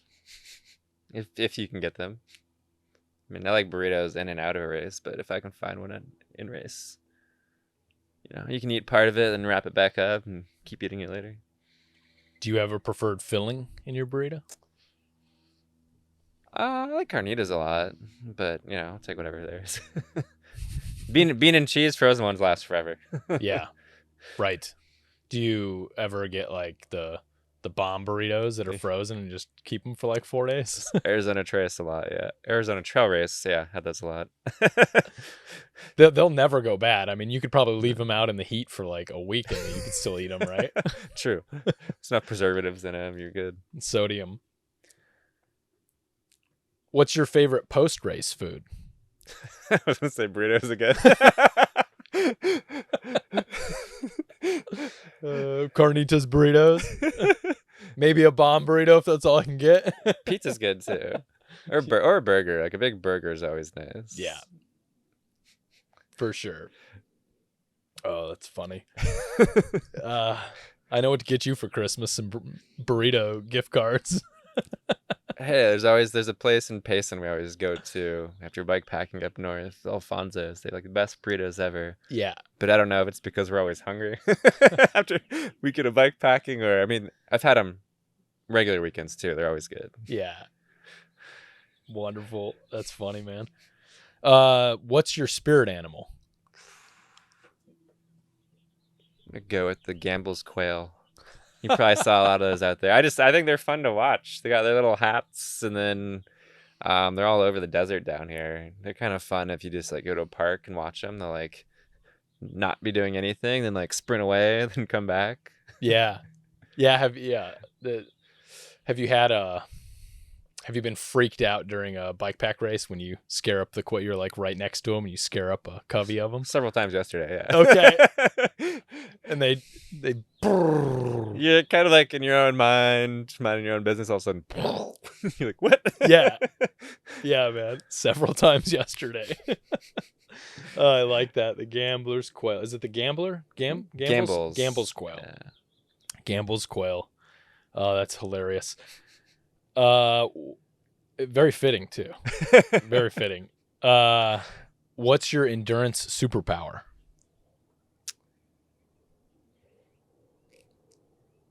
Guess just keep going. I don't stop a lot. Find out how to be efficient and just keep moving. Yeah. Pack all your calories ahead of time. That definitely helped. Yeah. That mystery is now solved. What's your worst crash or fall that you can remember? Couple falls ago at Papago, kind of had a wheel washout on me during one of our little Tuesday night races and had to go get like 15 stitches in my arm. Yikes. Yeah, just like a lot of like granity rocks out there. So if you like fall, there's like granite chunks everywhere. So just not very skin friendly. Where on your arm? Like forearm. No, that was a different crash at Papago. These like 3 parallel scars. Dang. Yikes. Who inspires you? It's a good question. I don't really have any like names at the moment, but just like people out there that go and like pursue their passions, kind of aren't like, hey, I'm interested in something, I'm not afraid to go try it. That's you. I guess me, yeah. I For mean, it's me, just like, that's yeah, you. yeah. People that get out there and get after it. You know, it's if you have a dream and you want to pursue it, it's like cool seeing people actually like go after what they're passionate about and not just be scared because it's different. Right. What's your favorite podcast? Let's see. Listen to Radiolab a lot, and then Dirtbag Diaries is always a good one. What's that one about? Just general outdoors stuff. It's been around for like a long time. Littles take kind of like, cool little stories from people, and they put a pretty good story format. It could be like mountaineering, bikepacking. They kind of have a fun one at Halloween every year. It's called like the Tales of Terror. Just people have like were camping and they thought there was, I don't know, some weird things chasing them, or it kind of really varies when they do it. Just kind of interesting outdoor stories. Nice. What was it called? Dirtbag? The Dirtbag Diaries. Dirtbag Diaries. Yeah, I mean they're around like way before even like podcasts got popular. Okay. It's kind of an older one. Awesome. This is my favorite question. What's the worst water source you've ever drank from? Oof. That'd be from probably canyoneering. I forget what canyon was, but there's like a dead cow floating in the water when you needed water. That was filtering and lots of bleach. Oh my God. That's way worse than the cow poop floating in the water. Yeah, I think like there's a little bit of water running in it, so like trying to get away from it, but there's just this cow floating in it. It's like it was like a long canyon, and we needed more water. And You were pretty desperate. I mean, there's like you needed water like you were out of water. I think we were like I didn't need much, but it was another member of our group was like desperate, so I didn't really drink much from that source. Like I didn't need it, but someone else needed. Like we were low as a group. Wow. So like we shared some of the good water, but I was like, well. Had it been there a while? Did it look fresh? The dead cow. Been there for a while. Oh my God. I mean, like if you've never done canyoneering, there's a lot of nasty stagnant pools. Sometimes that's your only water resource. Have you ever been sick? From water, no. I think the worst bike packing one I've done was the Dixie 200. Now it's called the Bristlecone 200. Yeah. There's like just this giant pasture of cows that flows into a pond, which is a great water source, but you got all these cows pooping into it. Ugh.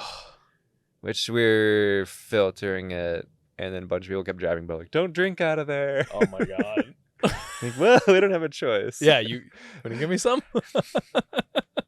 I mean, that's sometimes like, usually use like a Katadyn B-free filter, but sometimes like depending on the trip, bring a little eyedropper full of bleach to extra filter it. Bleach, huh?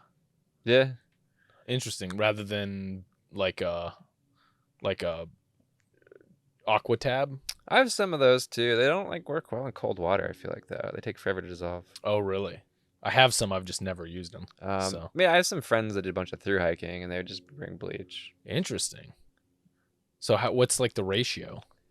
It's like 3 or 4 drops, like a liter. Dang, I didn't know you could do that.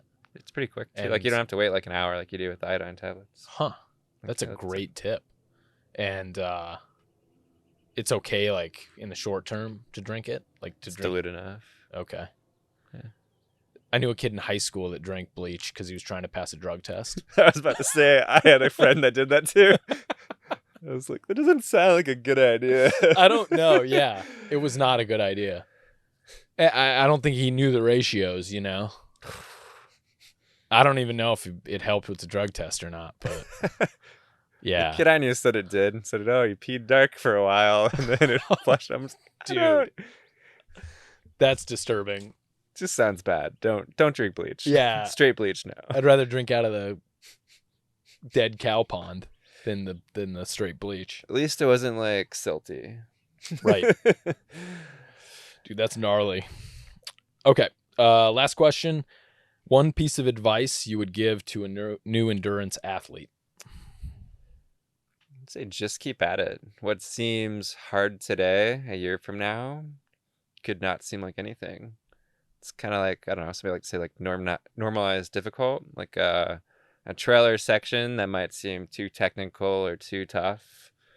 At some point, you're gonna do something harder, and that other trail, you're like, oh, that's nothing.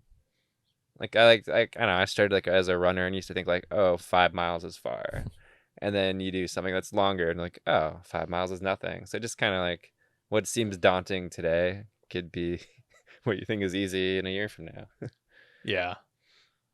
Yeah. You were saying cross country.